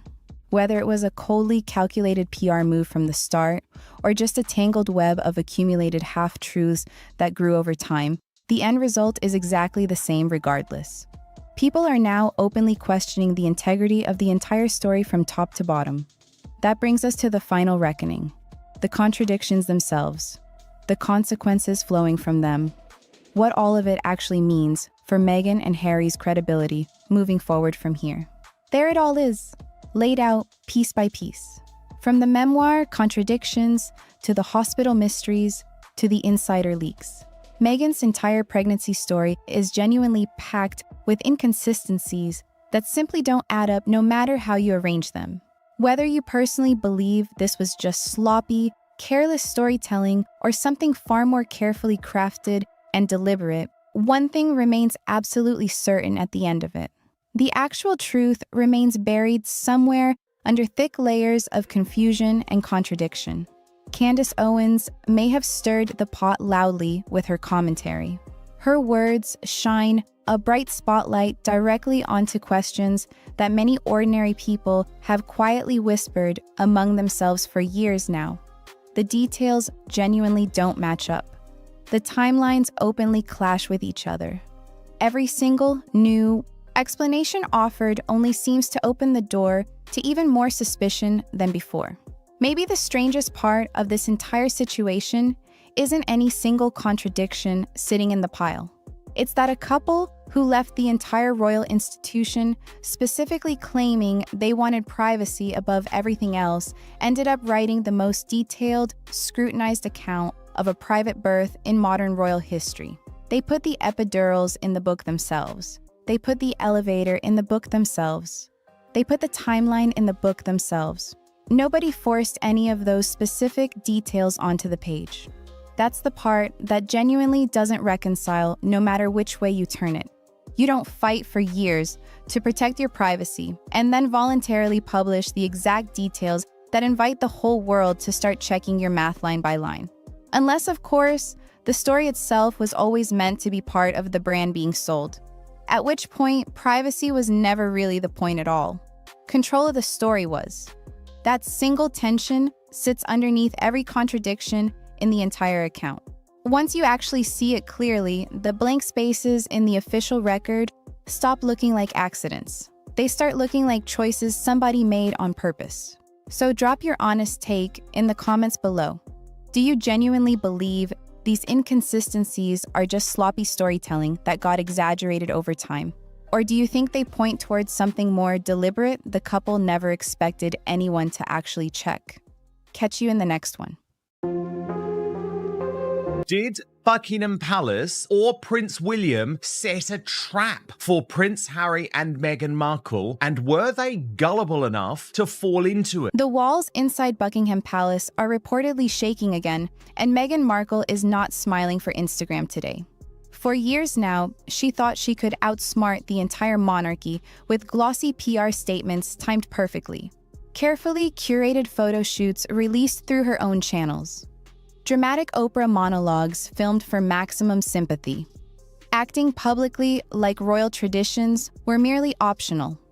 Like some casual dress code at a Hollywood brunch event, she could skip whenever she felt like it. Suddenly, the palace has reportedly opened a discreet internal investigation into Archie and Lilibet's birth documentation, christening, validity, and lineage requirements. Harry and Meghan Markle's surrogacy scandal has entered the mainstream media domain. Meghan herself is said to be pacing around Montecito like a reality star who just learned that the reunion episode isn't actually being scripted in her favor anymore. This isn't minor gossip floating around the tabloids this week. This isn't another sensational headline made up for clicks. This isn't Meghan controlling her own narrative with Spotify podcast metaphors and carefully chosen hashtags. This is constitutional. The monarchy isn't a Netflix show where plot twists can simply get rewritten at the 11th hour to favor the lead character. Royal lineage demands provable biological origins backed by documentation, traceable medical witnesses willing to verify, Anglican christening records that actually exist inside formal church archives.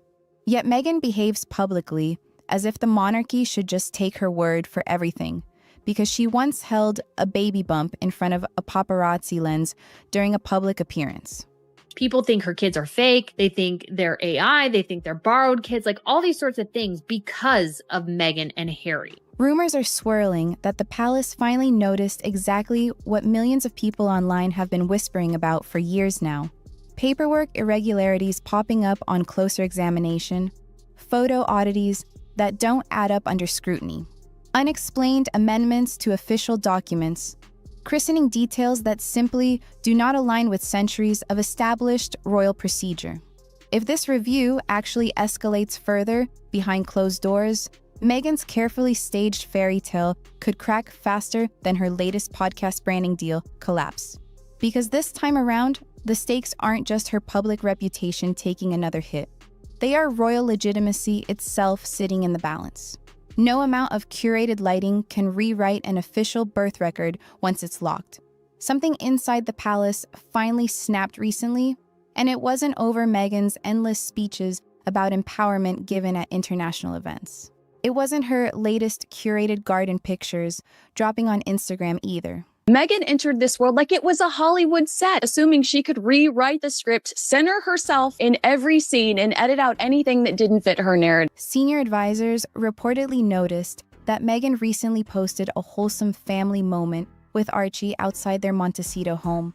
Instead of earning the wave of sympathy she clearly expected, it actually reignited the very whispers she has been trying to silence for years through every available channel. Because every single time Meghan publishes child-focused visuals on her platforms, thousands of dedicated royal watchers start digging again with fresh eyes, asking openly why basic royal documentation has never fully aligned with established protocol the way every previous royal birth has been documented.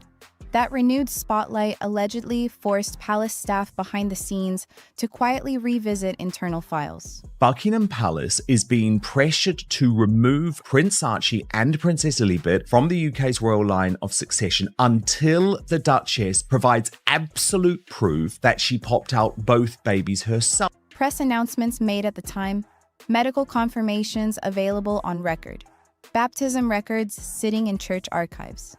Not because they personally wanted drama exploding publicly, because constitutional lineage requires airtight proof verifiable on demand, not influencer energy released through Instagram captions.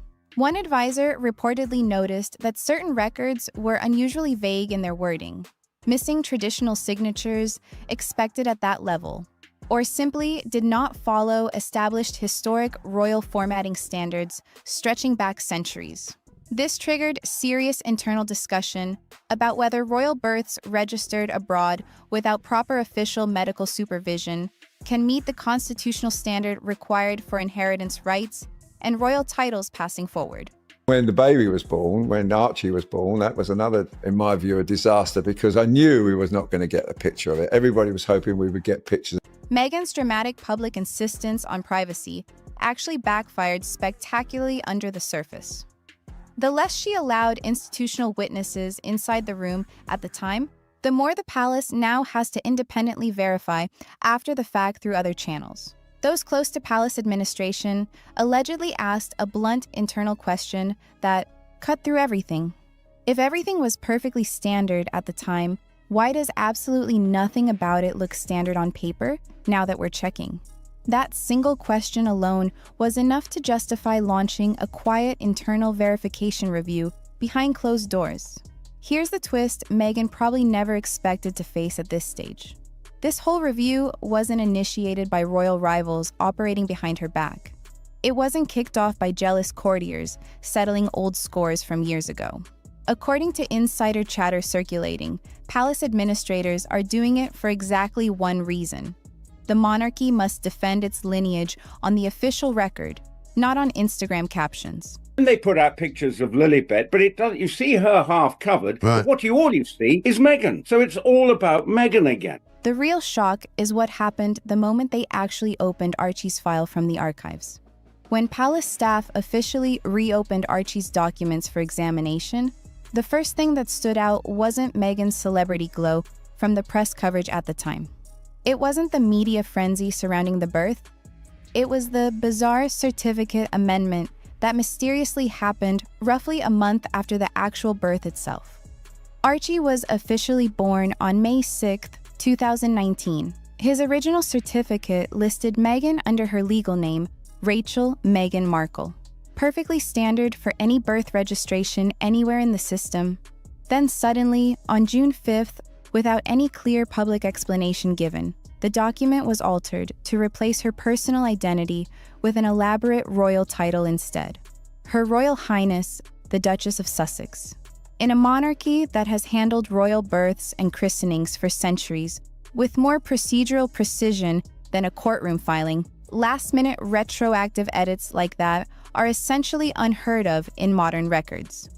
Because there are no delivery certificates, and I heard stories early on around the time Archie was allegedly in utero and being born. I heard stories that royal staffers were not allowed to see or touch her abdomen. Royal birth records are typically drafted with exact wording once doctors, clerks, and palace officials all sign off on the final version. Everything gets locked permanently before public release. There's no editing after the fact. Yet this particular change appeared without transparent justification ever being offered to anybody asking. That alone opened up a floodgate of suspicion for anybody paying attention. Meghan's representatives publicly blamed palace officials for altering the record without her consent, portraying her as a passive victim of institutional meddling behind her back. The palace itself quietly countered through their own channels that Meghan herself actually demanded the revision for brand aesthetics reasons. Two completely conflicting narratives. No verified paper trail backing either version. No detailed rationale released publicly to settle which side is telling the truth. Exactly the sort of contradiction that makes serious investigators raise eyebrows immediately. Even odder than the certificate change itself, the palace chose not to present a traditional royal easel announcement at the hospital, which is standard procedure for every senior royal birth happening on British soil. That tradition isn't just empty showmanship for the press cameras to capture. It's actually an internal verification practice that confirms proper medical oversight occurred and legitimate witnessing took place during the event. Archie's entry into the world bypassed all of that standard procedure for unclear reasons. That decision left internal reviewers wondering openly why a royal birth suddenly looked far more like a Hollywood privacy stunt than a serious constitutional event being properly documented for history. If Archie's documentation created mild confusion among reviewers, Lilibet's situation pushed palace administrators directly into totally uncharted territory they had never navigated before.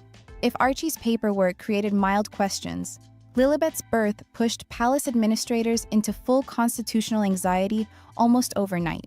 Didn't like the surname Mountbatten-Windsor. If you remember, in her first lifestyle series with Meghan with Them Forever, she says to Carling that her surname isn't Markle but Sussex. And she was desperate to get it. She said, we never had a proper surname. And of course they did. Lilibet officially arrived on June 4th, 2021. Unlike every other royal birth before her stretching back generations, the announcement didn't come from palace officials operating through proper channels. It didn't come from medical supervisors confirming the event. It didn't come from royal press aides handling the rollout. It came strictly from Harry and Meghan's personal PR machine operating out of California. No official UK obstetric team was involved with the delivery itself. No royal midwife certified the event taking place. Buckingham Palace did not receive verified medical documents from the delivery process through any standard channels at all. Every monarchist watching the situation knows that royal births aren't only meant to be family celebrations being shared with the public. They are institutional events requiring traceable confirmation to function, ensuring the child can legally inherit titles, rank, and future constitutional duties when the time comes.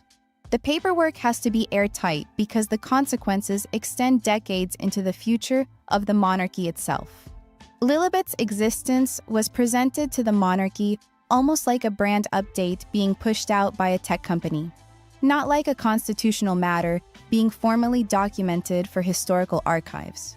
Photos that Meghan released while allegedly pregnant varied so dramatically in timing, scale, shape, posture, and lighting that online analysts started openly debating whether some of the images were staged, whether others were composited together from multiple sources, whether the timing was strategically managed specifically to avoid live press scrutiny that would normally catch contradictions in real time.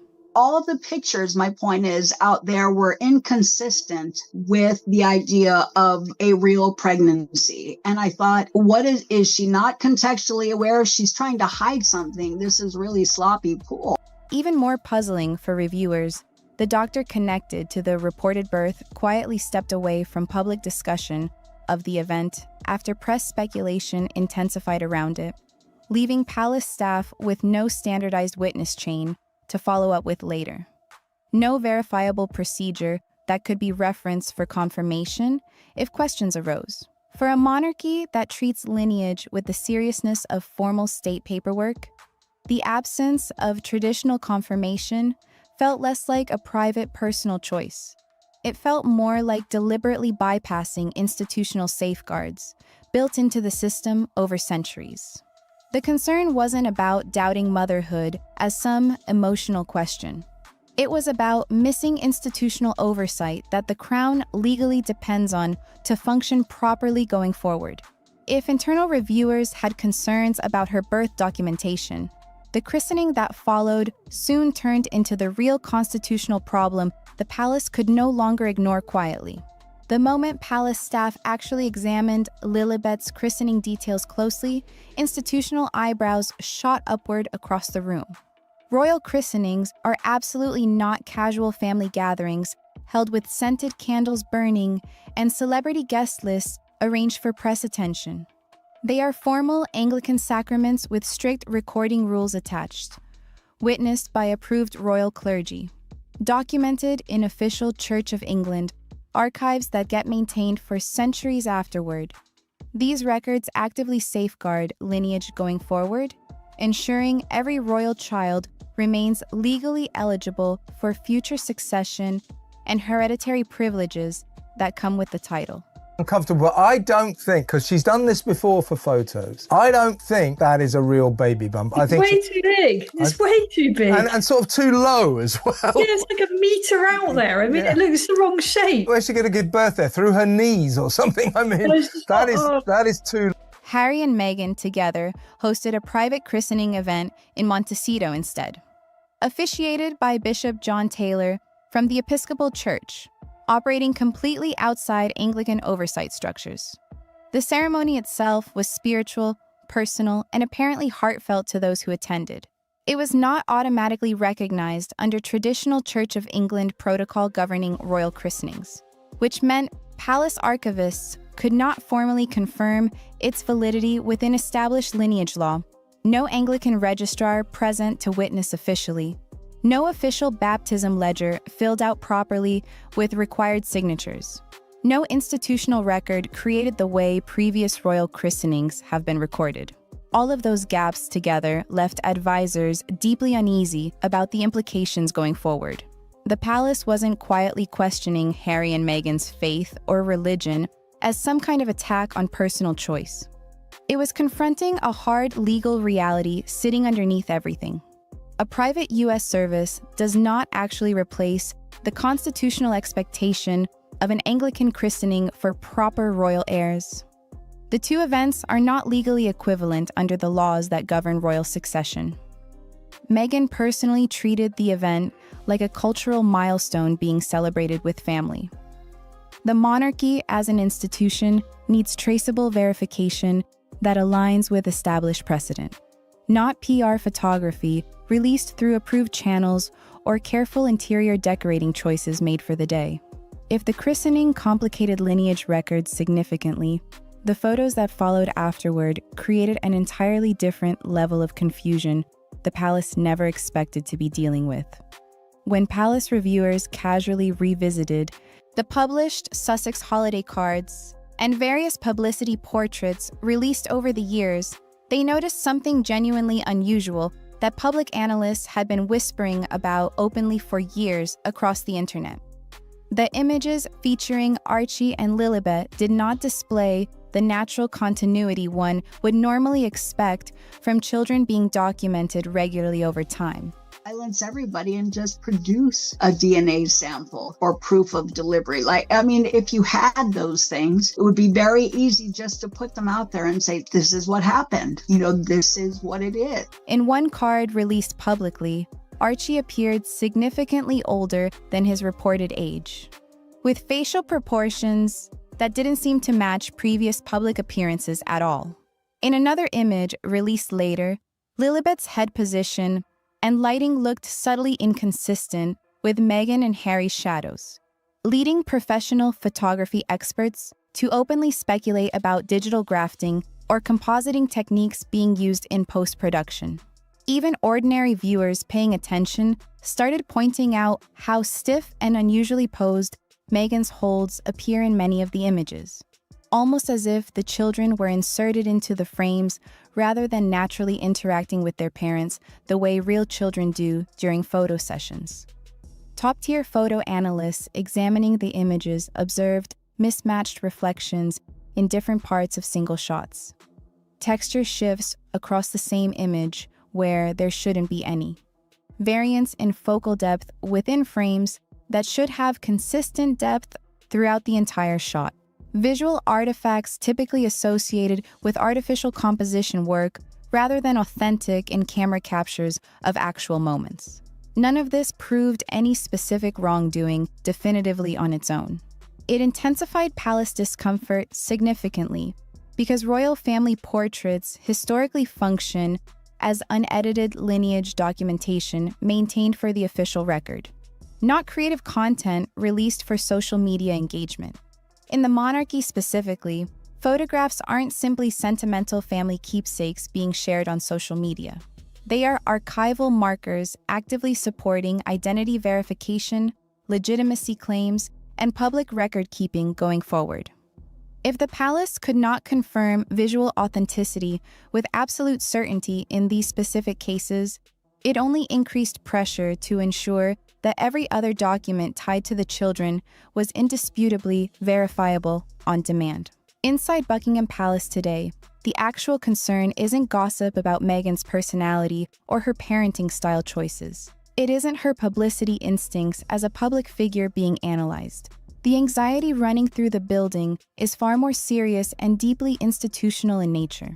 The monarchy as an institution cannot allow uncertainty around lineage because succession itself is a legal and constitutional structure with hard rules attached. Obviously, when William was born and Harry was born and George and Charlotte and Louis, we got great pictures outside the hospital. I remember, and William and Catherine especially, they made such an effort to show the whole world their new baby.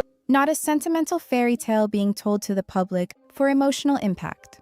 If a royal child's birth is not officially verified through proper medical oversight at the time of the event, if christening records are not formally Anglican as required by tradition, if documentation remains incomplete or unconventional compared to established standards, the palace genuinely risks a future situation where titles, hereditary claims, and succession rights could later be successfully challenged in court by anyone with legal standing. The monarchy has survived divorces playing out publicly, major scandals breaking across decades, financial leaks reaching mainstream press, sustained public criticism from multiple directions. It has never actually survived ambiguous lineage being formally challenged in court. Succession law specifically demands absolute clarity because every future constitutional responsibility going forward hinges on it being airtight. The Crown cannot gamble on verbal claims being made publicly. Media announcements released through PR channels, or PR interpretations of events that happened without proper witnesses, even if those claims come from a senior royal couple operating in good faith. Reviewers quietly noted internally that if these specific matters remain unresolved for years going forward, any future political or legal challenge attempting to question them later would publicly embarrass the institution globally in ways nobody could control. Palace officials would rather verify everything discreetly right now, while the situation can still be managed quietly. Better that than facing a constitutional meltdown later happening in full public view across every news channel covering the monarchy. That is precisely why the internal review became unavoidable behind the scenes. Because ignoring growing uncertainty today could lead directly to unprecedented consequences tomorrow that nobody wants to deal with. Case about whether you think the birth was real, whether you think there was a surrogate, whether you think Meghan was wearing a moon bump. The fact is, Harry and Meghan lied. Buckingham Palace lied on their behalf. There was a complete cover-up over the birth of Prince Archie. For Meghan personally, this developing internal review isn't just some bureaucratic inconvenience she can spin away through her usual PR channels. It strikes directly at the core of everything she and Harry have carefully built together after leaving the monarchy behind. Their entire commercial empire rests on the public perception that they are not just regular celebrities chasing deals. They are royal parents whose children naturally belong to Britain's historic line of succession by birthright. If internal scrutiny ever formally concludes that birth documentation or christening standards fail to meet constitutional requirements for the children, palace officials could legitimately restrict title privileges going forward, or limit future recognition of the children in any official capacity until proper verification gets secured through proper channels. That possibility threatens significantly more than just royal aesthetics or family pride. It jeopardizes their actual business leverage across every deal they have signed. Without unquestioned lineage backing the brand up, every streaming deal currently in motion loses appeal. Every Netflix storyline tied to royal context loses weight. Every memoir reference to royal duty becomes contested ground. Every paid speaking engagement loses the mystique that justifies the premium fee. Hollywood paid them premium attention from the start because their children were perceived publicly as modern royal heirs born into actual history. wrapped in genuine constitutional narrative, meaningful to audiences worldwide. If that heritage suddenly appears incomplete on paper after review, the corporate enthusiasm cools rapidly across the industry. Major investors prefer stability above almost everything else, not ambiguity hanging over the deals they fund. If palace administrators ever recommend formally freezing hereditary status until clarity gets achieved properly, Meghan faces a harsh reality she cannot escape through any usual methods available to her. She cannot control the outcomes here through PR charm offensives or emotional, sit-down interviews on sympathetic networks. One of the saddest things of all, Matt, of course, is that the children don't get to see their grandfather. That's really so awful because they're not getting to meet their cousins and to know their cousins. Such a shame for them. Lineage law is fundamentally legal, unemotional, and decided by institutions that predate Hollywood by literal centuries. In private moments away from cameras, that exact possibility is the one outcome she fears more than any public criticism she has weathered already. Every major contract Harry and Meghan have signed after leaving the monarchy didn't actually rely on their acting careers, podcast potential as hosts, or public speaking talent in any real way. It relied entirely on their royal positioning being intact and unquestioned. The actual allure was never that they were famous celebrities. Hollywood already has millions of famous faces available cheaper to work with. The genuine selling point was that they were directly tied to the House of Windsor by blood, raising children who were perceived publicly as part of a living constitutional dynasty being passed down through generations. That royalty-driven mystique is what turned mundane content into global headlines and turned personal storytelling into lucrative deals worth tens of millions of dollars. If the palace formally confirms gaps, irregularities, or unresolved verification issues relating to the lineage, every entertainment executive watching suddenly faces real risk on their balance sheets. Why invest in a narrative tied directly to heritage if that exact heritage could later be questioned publicly or legally limited by the institution itself? Streaming platforms specifically hate brand instability tied to their deals. Major publishers actively recoil from controversies that could undermine the historical credibility of products they're promoting. Without guaranteed royal status backing them up institutionally, the Sussex brand becomes less of a recognized dynasty, bringing real value. It becomes more like just another celebrity couple operating with VIP lighting and expensive landscaping around their property. The prestige attached to their name evaporates rapidly. The bargaining power in negotiations shrinks accordingly. The emotional persuasion Meghan once relied on heavily loses most of its potency overnight. Hollywood doesn't cancel publicly the way controversies usually play out for celebrities. It simply stops offering 8-figure contracts quietly. The phone just stops ringing the same way it used to. Why not, Father Calvin, just put the bill to Parliament now? Just strip them. Well, just strip them of their titles. I'm done. Inside palace walls right now, silence is strategic on purpose. Because the less Meghan personally knows about the internal verification progress happening behind closed doors, the harder it becomes for her team to control any external narrative or pre-spin outcomes before they land publicly. Here's exactly where everything stands right now in this developing situation. Buckingham Palace isn't chasing gossip for tabloid coverage. They aren't pursuing revenge against the Sussexes for past statements. They aren't engaging in social media drama through unofficial channels. They are quietly doing something the monarchy has done consistently for centuries when needed, protecting constitutional clarity around their own institution. Lineage law is not emotional. It is not political. It is not negotiable through public charm offensives. It must be documented properly, traceable verifiably, and historically consistent with established precedent. Even when that means the internal verification process becomes deeply uncomfortable for Meghan and Harry personally going forward. Meghan can absolutely control her magazine covers being released, her Netflix edits being approved, her glowing interviews being recorded with sympathetic hosts.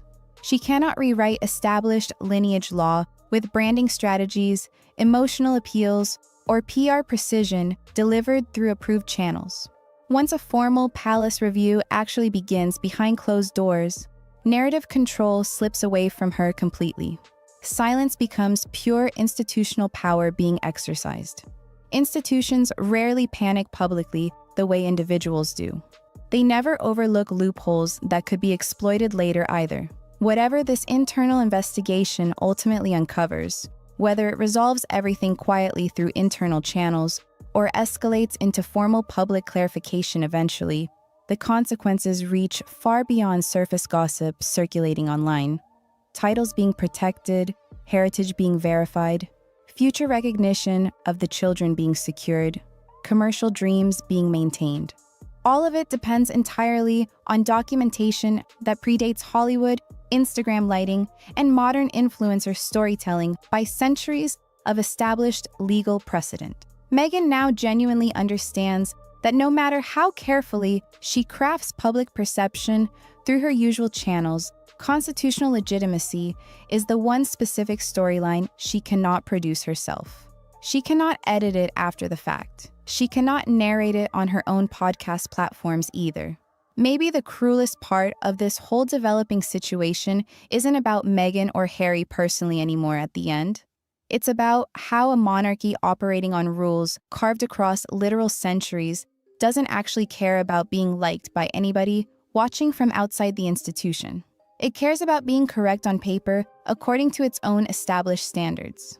That distinction is the one Meghan never seemed to fully grasp during all those years of careful brand building from California. You can build the most polished celebrity empire in modern history. You can release the most produced documentaries about your own life ever made. You can give the most sympathetic interviews on the biggest networks watching at home. None of that touches the foundation underneath everything if the foundation itself wasn't built properly the first time around when it actually mattered. That foundation is now being quietly checked piece by piece behind closed doors. There's no PR strategy left in the playbook that fixes a foundation problem after the building has already been put up on top of it. The only thing left to do is wait and see what gets discovered during the review. So, drop your honest take in the comments below.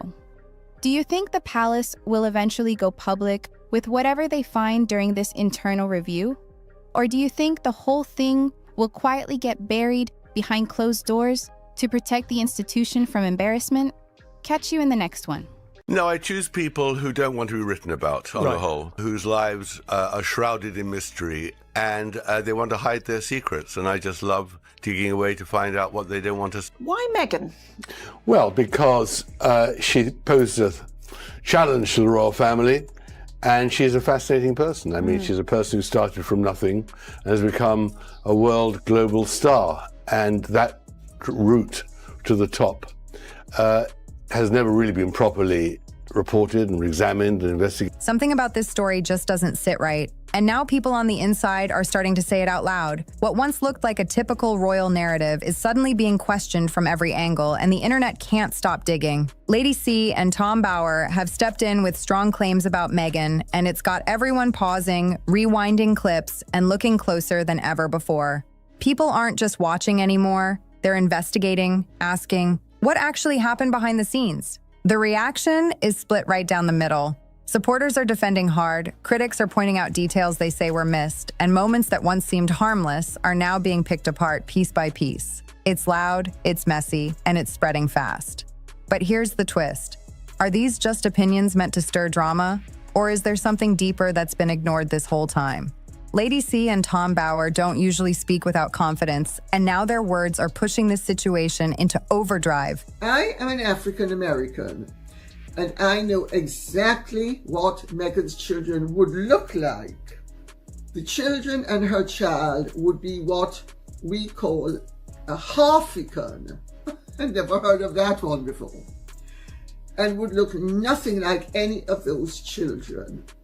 I know hundreds, and skin tone and hair will tell the true story. She used a surrogate sorry, did a deep dive and she couldn't bear children. I don't know if you have noticed, but in the last day or two, Meghan and Harry have posted a clip dated the 4th of April 2021, when she is clearly heavier than she had been before, with an enormous belly. This was 2 months before the delivery of Lily. Now things are getting even more serious with legal tension building up. Meghan Markle's team appears ready to respond, but some are saying this move could bring more attention instead of shutting things down, going after figures like Lady Colin Campbell, who has decades of royal insight, and Tom Bower, known for digging into powerful names, is not a quiet decision. It's a bold step, and bold steps can spark even bigger reactions. If Prince Harry takes this into a legal battle, everything could change overnight. Court cases don't keep secrets, they expose them. Records can be requested, timelines questioned, and private conversations brought forward. People are already speculating about what could come out if things reach that level. Once it's in court, nothing stays hidden. Every detail becomes part of the story. Lady C, though, doesn't seem shaken at all. She appears calm, steady, almost like she's expecting all of this to unfold. No signs of pressure, no hesitation, just a quiet confidence that suggests there's more beneath the surface. It's gone to. Meghan is a slug that leaves trails of slime everywhere, and she gets found out systematically. Does she think she can get away with it? She doesn't think she can. She works at getting away with it. At the same time, reports claim investigators have been reviewing information across both London and California, trying to piece everything together. And if that's true, this situation might only be getting started. Now here's where things start to feel even more intense, because what's been uncovered, or possibly left missing, is triggering quiet talk in places that don't usually leak anything. Behind palace doors, people are reportedly whispering, and the tension is building. So the big question keeps coming up. What do Lady C and Tom Bower actually know that's making Meghan's legal team react like this? And then there's that one topic that refuses to disappear, the idea of a DNA test. Commentators keep saying it could end years of speculation instantly, yet somehow it never becomes reality. If you've followed stories like this before, the pattern feels familiar. Legal warnings get sent, pressure starts building, and the hope is that critics will back off before things go any further. It's a strategy. Make enough noise, create enough tension, and maybe the conversation fades out. But here's the part that changes everything. What if it doesn't work this time? Because the moment a defamation case is officially filed, the entire situation flips. Discovery begins, and suddenly everything can be requested. Documents, timelines, private messages, anything connected to the claims. Nothing stays comfortably hidden anymore. That can include sensitive records like medical timelines, official paperwork, and other details that were never meant for public discussion. Even private emails that have been protected for years could be pulled into a legal setting. Legal experts have pointed this out clearly. If Prince Harry moves forward with action against Lady C or Tom Bower, it could open the exact doors they've been trying to access all along. Instead of shutting things down, it might give them more room to dig deeper. And that's where things start to look risky. I personally think there are times when he should have. You are absolutely right. The book is littered with inconsistencies and anomalies, where Harry is on the one hand raging about people and how terrible they are because they are doing to him exactly what he is doing to someone else. But he's a wonderful person. And I must say, it's also beyond Meghan. Meghan doesn't believe in reconciliation. Look at her appalling relationship with her father. She's a hard nut. At the same time, the ongoing Samantha Markle case is already showing how unpredictable and revealing these legal battles can become. Samantha only called herself Markle when Meghan was engaged to Harry, which Samantha says is a total lie. Interestingly, Samantha also says that Meghan's story about having a Ford Explorer where she could only get in through the boot was also untrue. She goes through a whole load of Meghan's lies. So by July, that is what the judge has said, these depositions, this cross-examination of Meghan will take place for the trial to start in October.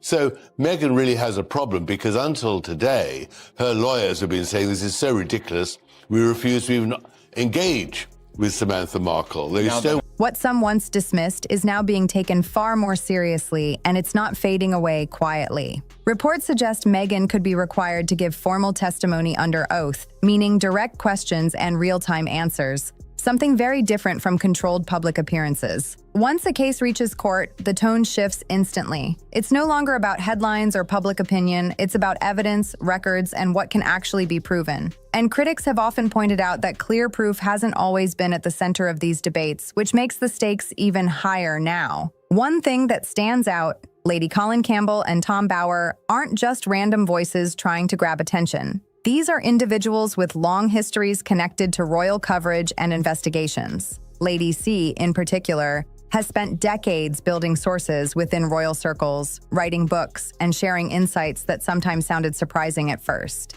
but later gained attention as more details surfaced.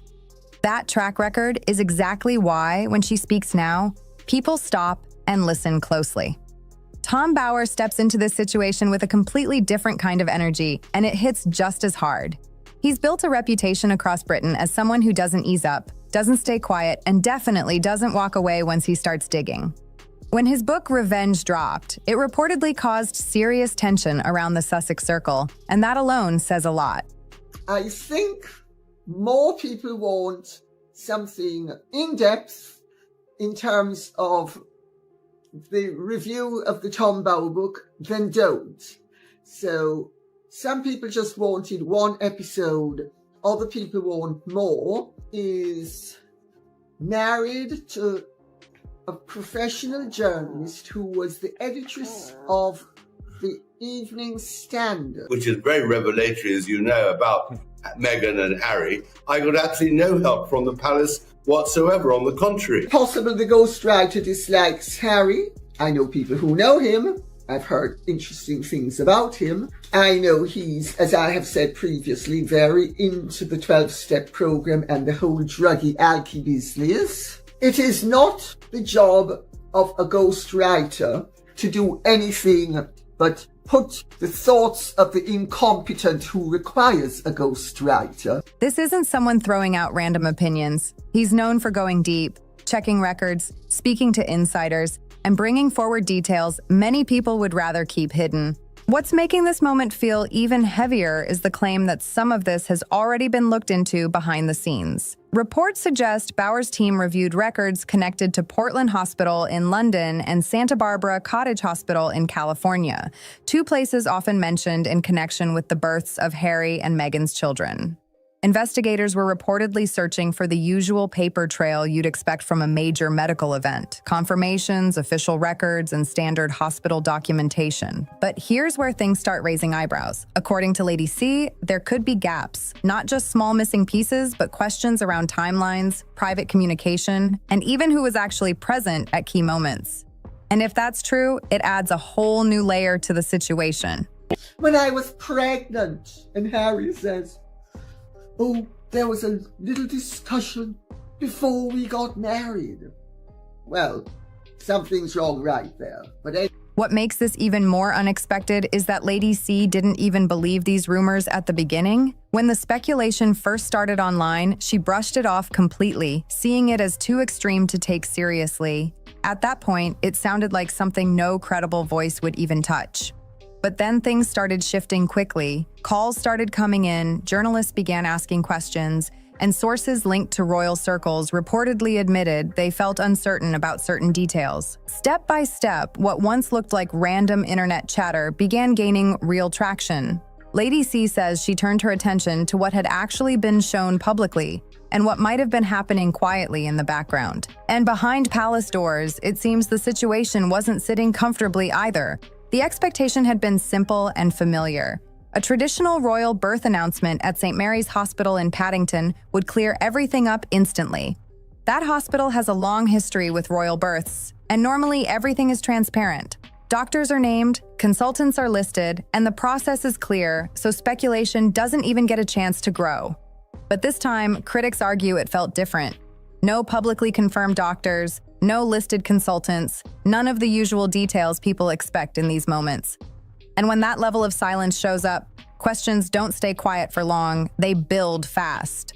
Because remember, no protocol has been filled with respect to the birth of either of those children. No. Because all royal births from 1688 until 1936 were witnessed by the Home Secretary, and thereafter the Home Secretary's presence was deemed to be unnecessary because you had the royal obstetricians and you had unimpeachable witnesses to the birth of those children. Soon, attention started shifting toward commentary from medical professionals who had been observing those public appearances, adding even more curiosity to an already intense situation. Now, this is where the conversation takes another sharp turn, because some of the observations being shared are raising serious eyebrows. A retired labor and delivery nurse with more than 30 years of experience reportedly said she had never seen a pregnancy bump behave in that way. In photos, a retired midwife echoed the same reaction, pointing out details that didn't seem typical. Some observers noticed the bump appearing to change size depending on the day, while others claimed it even looked different within the same appearance. One moment that really sparked discussion was the Fashion Awards event, where Meghan was seen holding her stomach throughout the evening. Some commentators said it stood out as unusual behavior. Then, there's the clip that keeps resurfacing, when she briefly crouched while wearing high heels. A few midwives later shared that the movement looked challenging for someone in the later stages of pregnancy, which only added more curiosity to the situation. Another appearance that keeps getting attention is the one with the purple dress and red coat. Observers claim the bump appeared positioned differently before and after a meeting on that same day, which led to even more questions. These small details might seem minor on their own, but together they've kept people talking nonstop. There's no way that bump is real.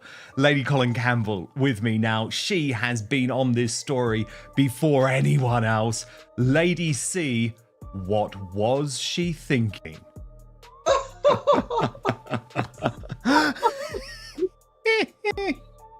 Twerk!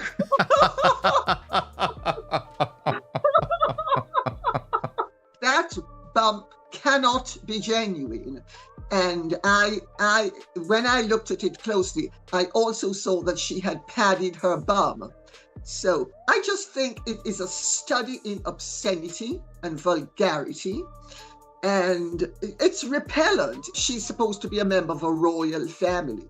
No royal, no lady, no peasant who is well behaved would ever behave like this. Lady C also highlighted something many overlooked, the exact wording used in the official birth announcements. Both statements reportedly said the child was born for the Duke and Duchess of Sussex instead of to them. She argues that in formal English, born to is typically used when referring to the mother who carried the child. So when the phrase born for appears, she suggests it could point to a different type of arrangement. What really caught attention is that this wording showed up more than once. Some people believe it was just a harmless choice of words, nothing more. But Lady C strongly disagrees. She believes official statements are carefully written, and phrasing like that isn't accidental.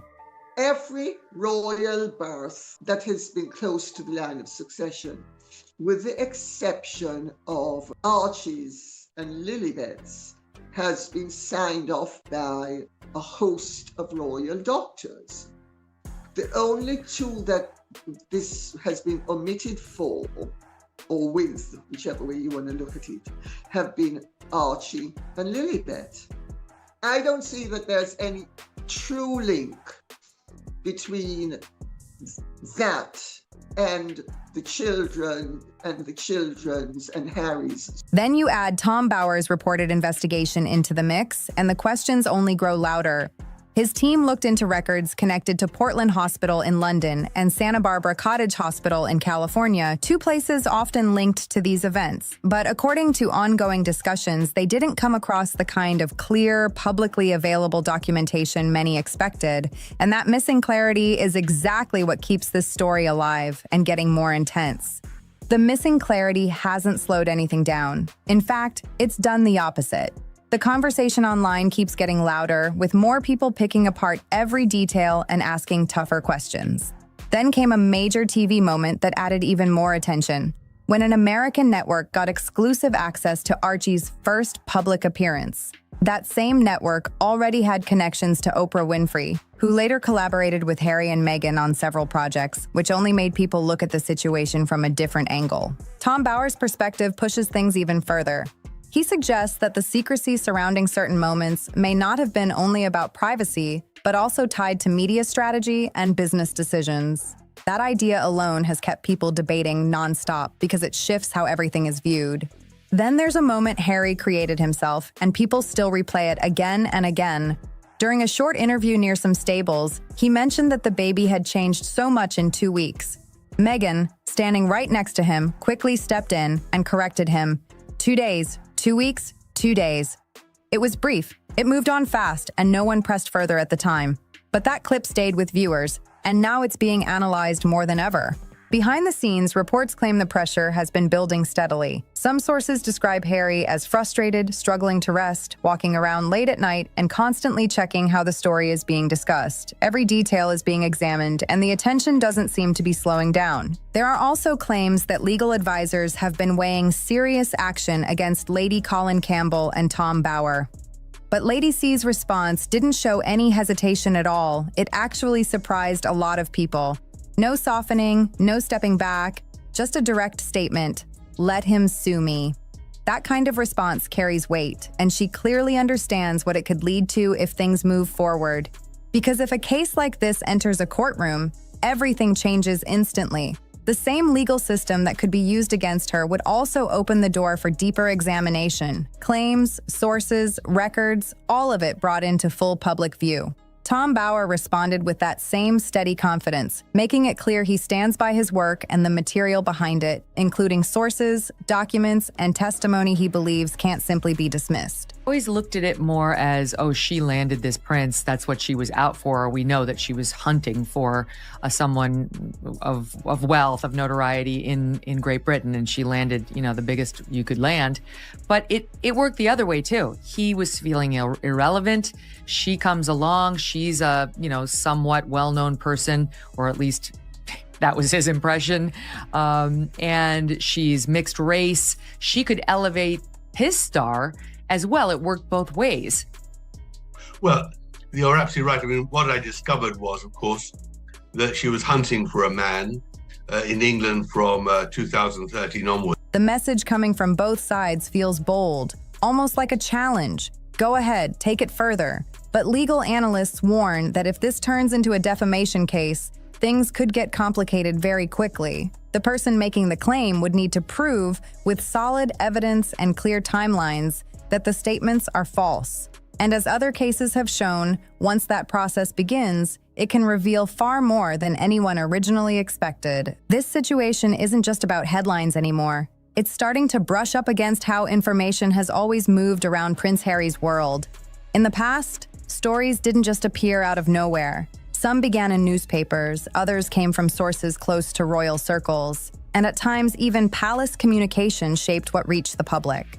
But if this situation actually turns into a legal case, everything comes down to one powerful word: discovery. Discovery changes the game completely. It allows both sides to request evidence directly tied to the claims, and once that process starts, doors can open that no one expected. Legal commentators keep warning about this. Lawsuits don't stay neat or controlled for long. They can expand fast, pulling private details straight into the spotlight. The public reaction has been intense, and it's only growing louder. Comment sections are flooded with people repeating the same challenge. Take it to court. Many viewers say they want to see everything tested under real legal questioning, not filtered through interviews or carefully managed statements. Because court works differently.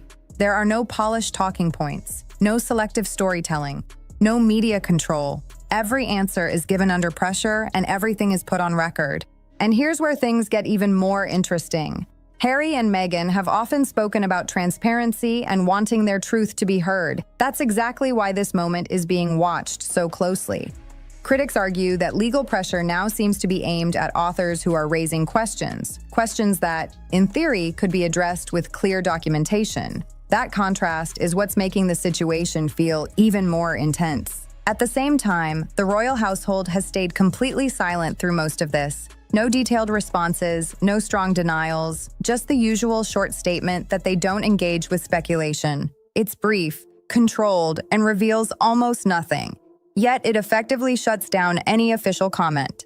But the reason this story keeps pulling attention isn't just because of the drama, it runs deeper than that. British royal succession rules have existed for centuries, and one principle has always stood firm. Heirs are expected to be born of the body. That idea has long been treated as a key part of how the royal line is defined and protected. So if the claims being discussed by Lady Colin Campbell and Tom Bower were ever to move beyond public debate and into a legal setting, the impact could be significant. At that point, it wouldn't just be speculation. It would involve legal definitions tied directly to royal succession itself. And if a court ever required clear official answers, the implications for Archie and Lilibet's place in that line would become a serious legal matter. The palace have been trying since Meghan was in the royal family to exert some measure of control over her behavior. And this is one of the reasons why I was approached to ultimately write the book that I wrote, Meghan and Harry, The Real Story, because they hoped that would have been a shot across, they being certain people, not necessarily right. The fact of the matter is that it was meant to be a shot across the bow so that she would understand that she had to begin to conduct herself as a royal and as a lady instead of the cheap and vulgar scrubber and opportunist that she has now shown the world. That's why, according to several commentators, constitutional lawyers are said to be quietly discussing the situation behind the scenes. Because if this crosses into legal territory, it won't just be another media story. It could turn into something much bigger very quickly. Away from cameras and headlines, the real movement is happening quietly. Private talks, careful discussions, nothing loud, but definitely not nothing. There's no public drama, just conversations happening out of sight. And that alone has people wondering what's really going on behind the curtain. Another detail that keeps getting attention is the noticeable distance between King Charles and the Sussex children. Royal watchers bring this up often, especially when comparing it to William and Catherine's family. The difference is hard to miss. Their children are regularly seen, photos, public appearances, major events, all showing a clear and visible bond. But when it comes to Archie and Lilibet, the public sees very little. Just brief glimpses now and then, and that's it. Some insiders suggest that distance could be intentional, a careful decision to avoid drawing more attention to an already sensitive situation. And that idea only adds another layer to everything that's already being questioned. At the center of all this, one suggestion refuses to go away: the idea of a DNA test. Lady C has mentioned it, Bower has brought it up, and people online keep repeating it louder and louder. The argument is simple. If everything is exactly as presented, one test could settle the debate instantly and end the speculation once and for all. Critics say that single step could flip everything overnight. They argue it would completely discredit Lady C's claims, shut down Bower's investigation, and silence years of rumors in one move. Which leads to the same question being asked again and again: why hasn't it happened? With every passing day, the lack of a clear answer seems to raise even more curiosity. Instead of direct clarification, each new legal warning appears to increase the tension. Some observers now believe that transparency might be the one thing being avoided and that perception is spreading fast. Whether that's accurate or not, it's becoming a major part of the conversation. Tom Bower has been especially firm in how he views the pressure surrounding all of this.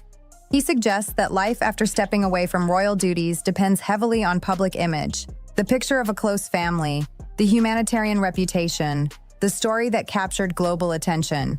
And according to critics, any sign of that image shifting could have serious consequences.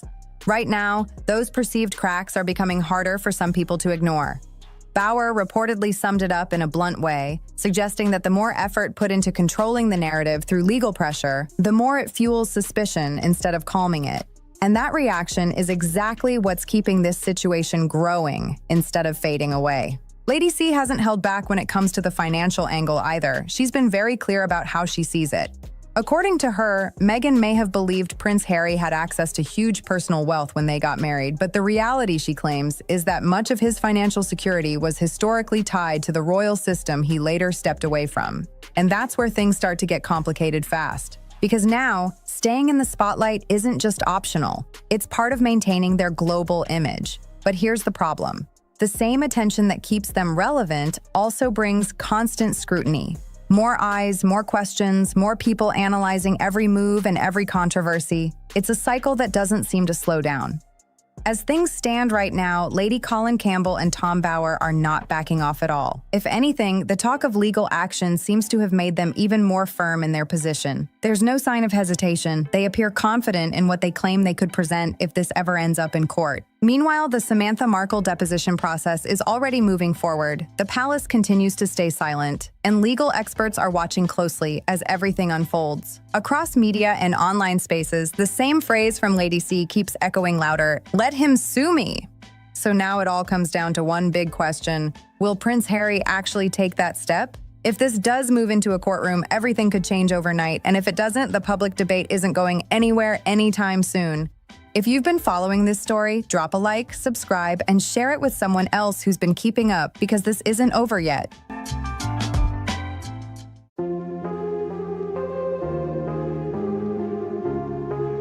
This case about whether you think the birth was real, whether you think there was a surrogate, whether you think Meghan was wearing a moon bump. The fact is, Harry and Meghan lied. Buckingham Palace lied on their behalf. There was a complete cover-up over the birth of Prince. Pregnant at all. Instead, the videos embolden conspiracy theorists. They're calling it Megspiracy, and the pair are being subjected to yet more merciless ridicule. This is absolutely insane that they thought they could get away with it, especially Meghan Markle and Harry. The con of the century, two cons of the century in the form of two royal children included in the line of succession. Now, the lie. And by the way, Meghan, if you don't like me calling you a liar, just sue me and we'll go through all this in court. The part that keeps this story alive isn't what happened on camera.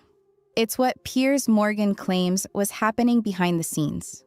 For most people, the controversy began with his comments about Meghan Markle and the huge backlash that followed.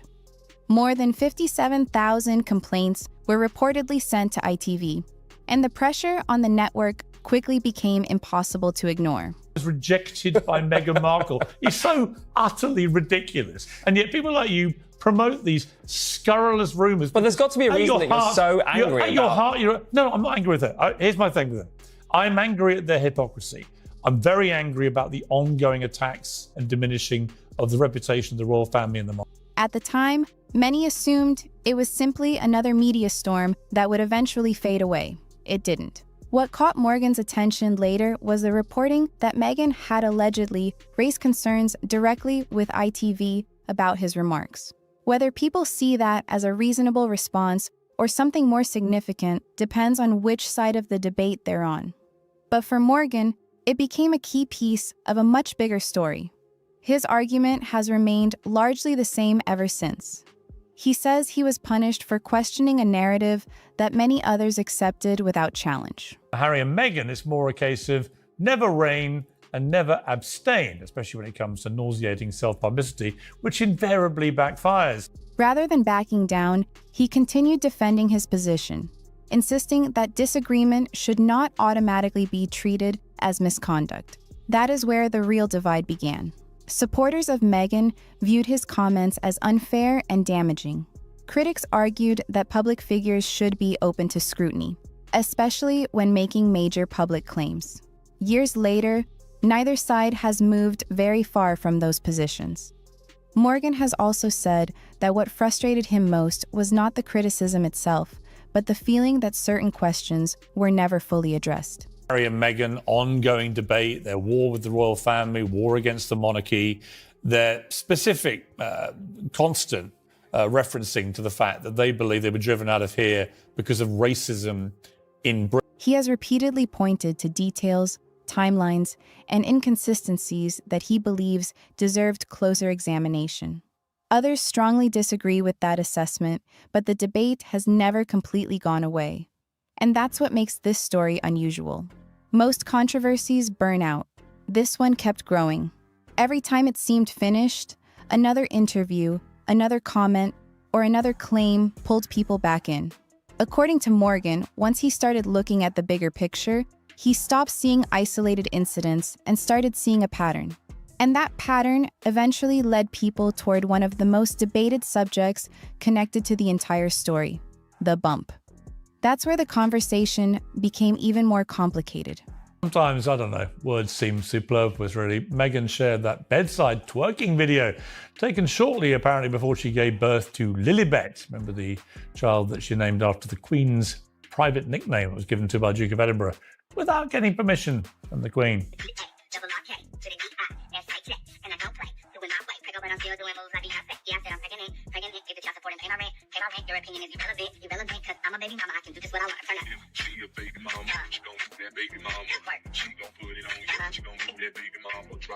One reason this topic refused to disappear is that people kept comparing it to what they had seen before from other members of the royal family. When Catherine, Princess of Wales, welcomed her children, the public got a familiar royal image almost immediately. The photographs outside the hospital became part of a long-standing tradition, and because everything unfolded so publicly, there was very little room for speculation. Also, are you being sort of suspicious and secretive around labor and birth? People theorized and claimed that the couple needed time to stage a story because Meghan didn't actually deliver the children. What people saw was what they got. With Meghan, the situation was different. From the beginning, there was far more privacy, and that gap was quickly filled by online discussion. Every appearance seemed to generate fresh analysis. A new photograph would surface, and within hours, people were zooming in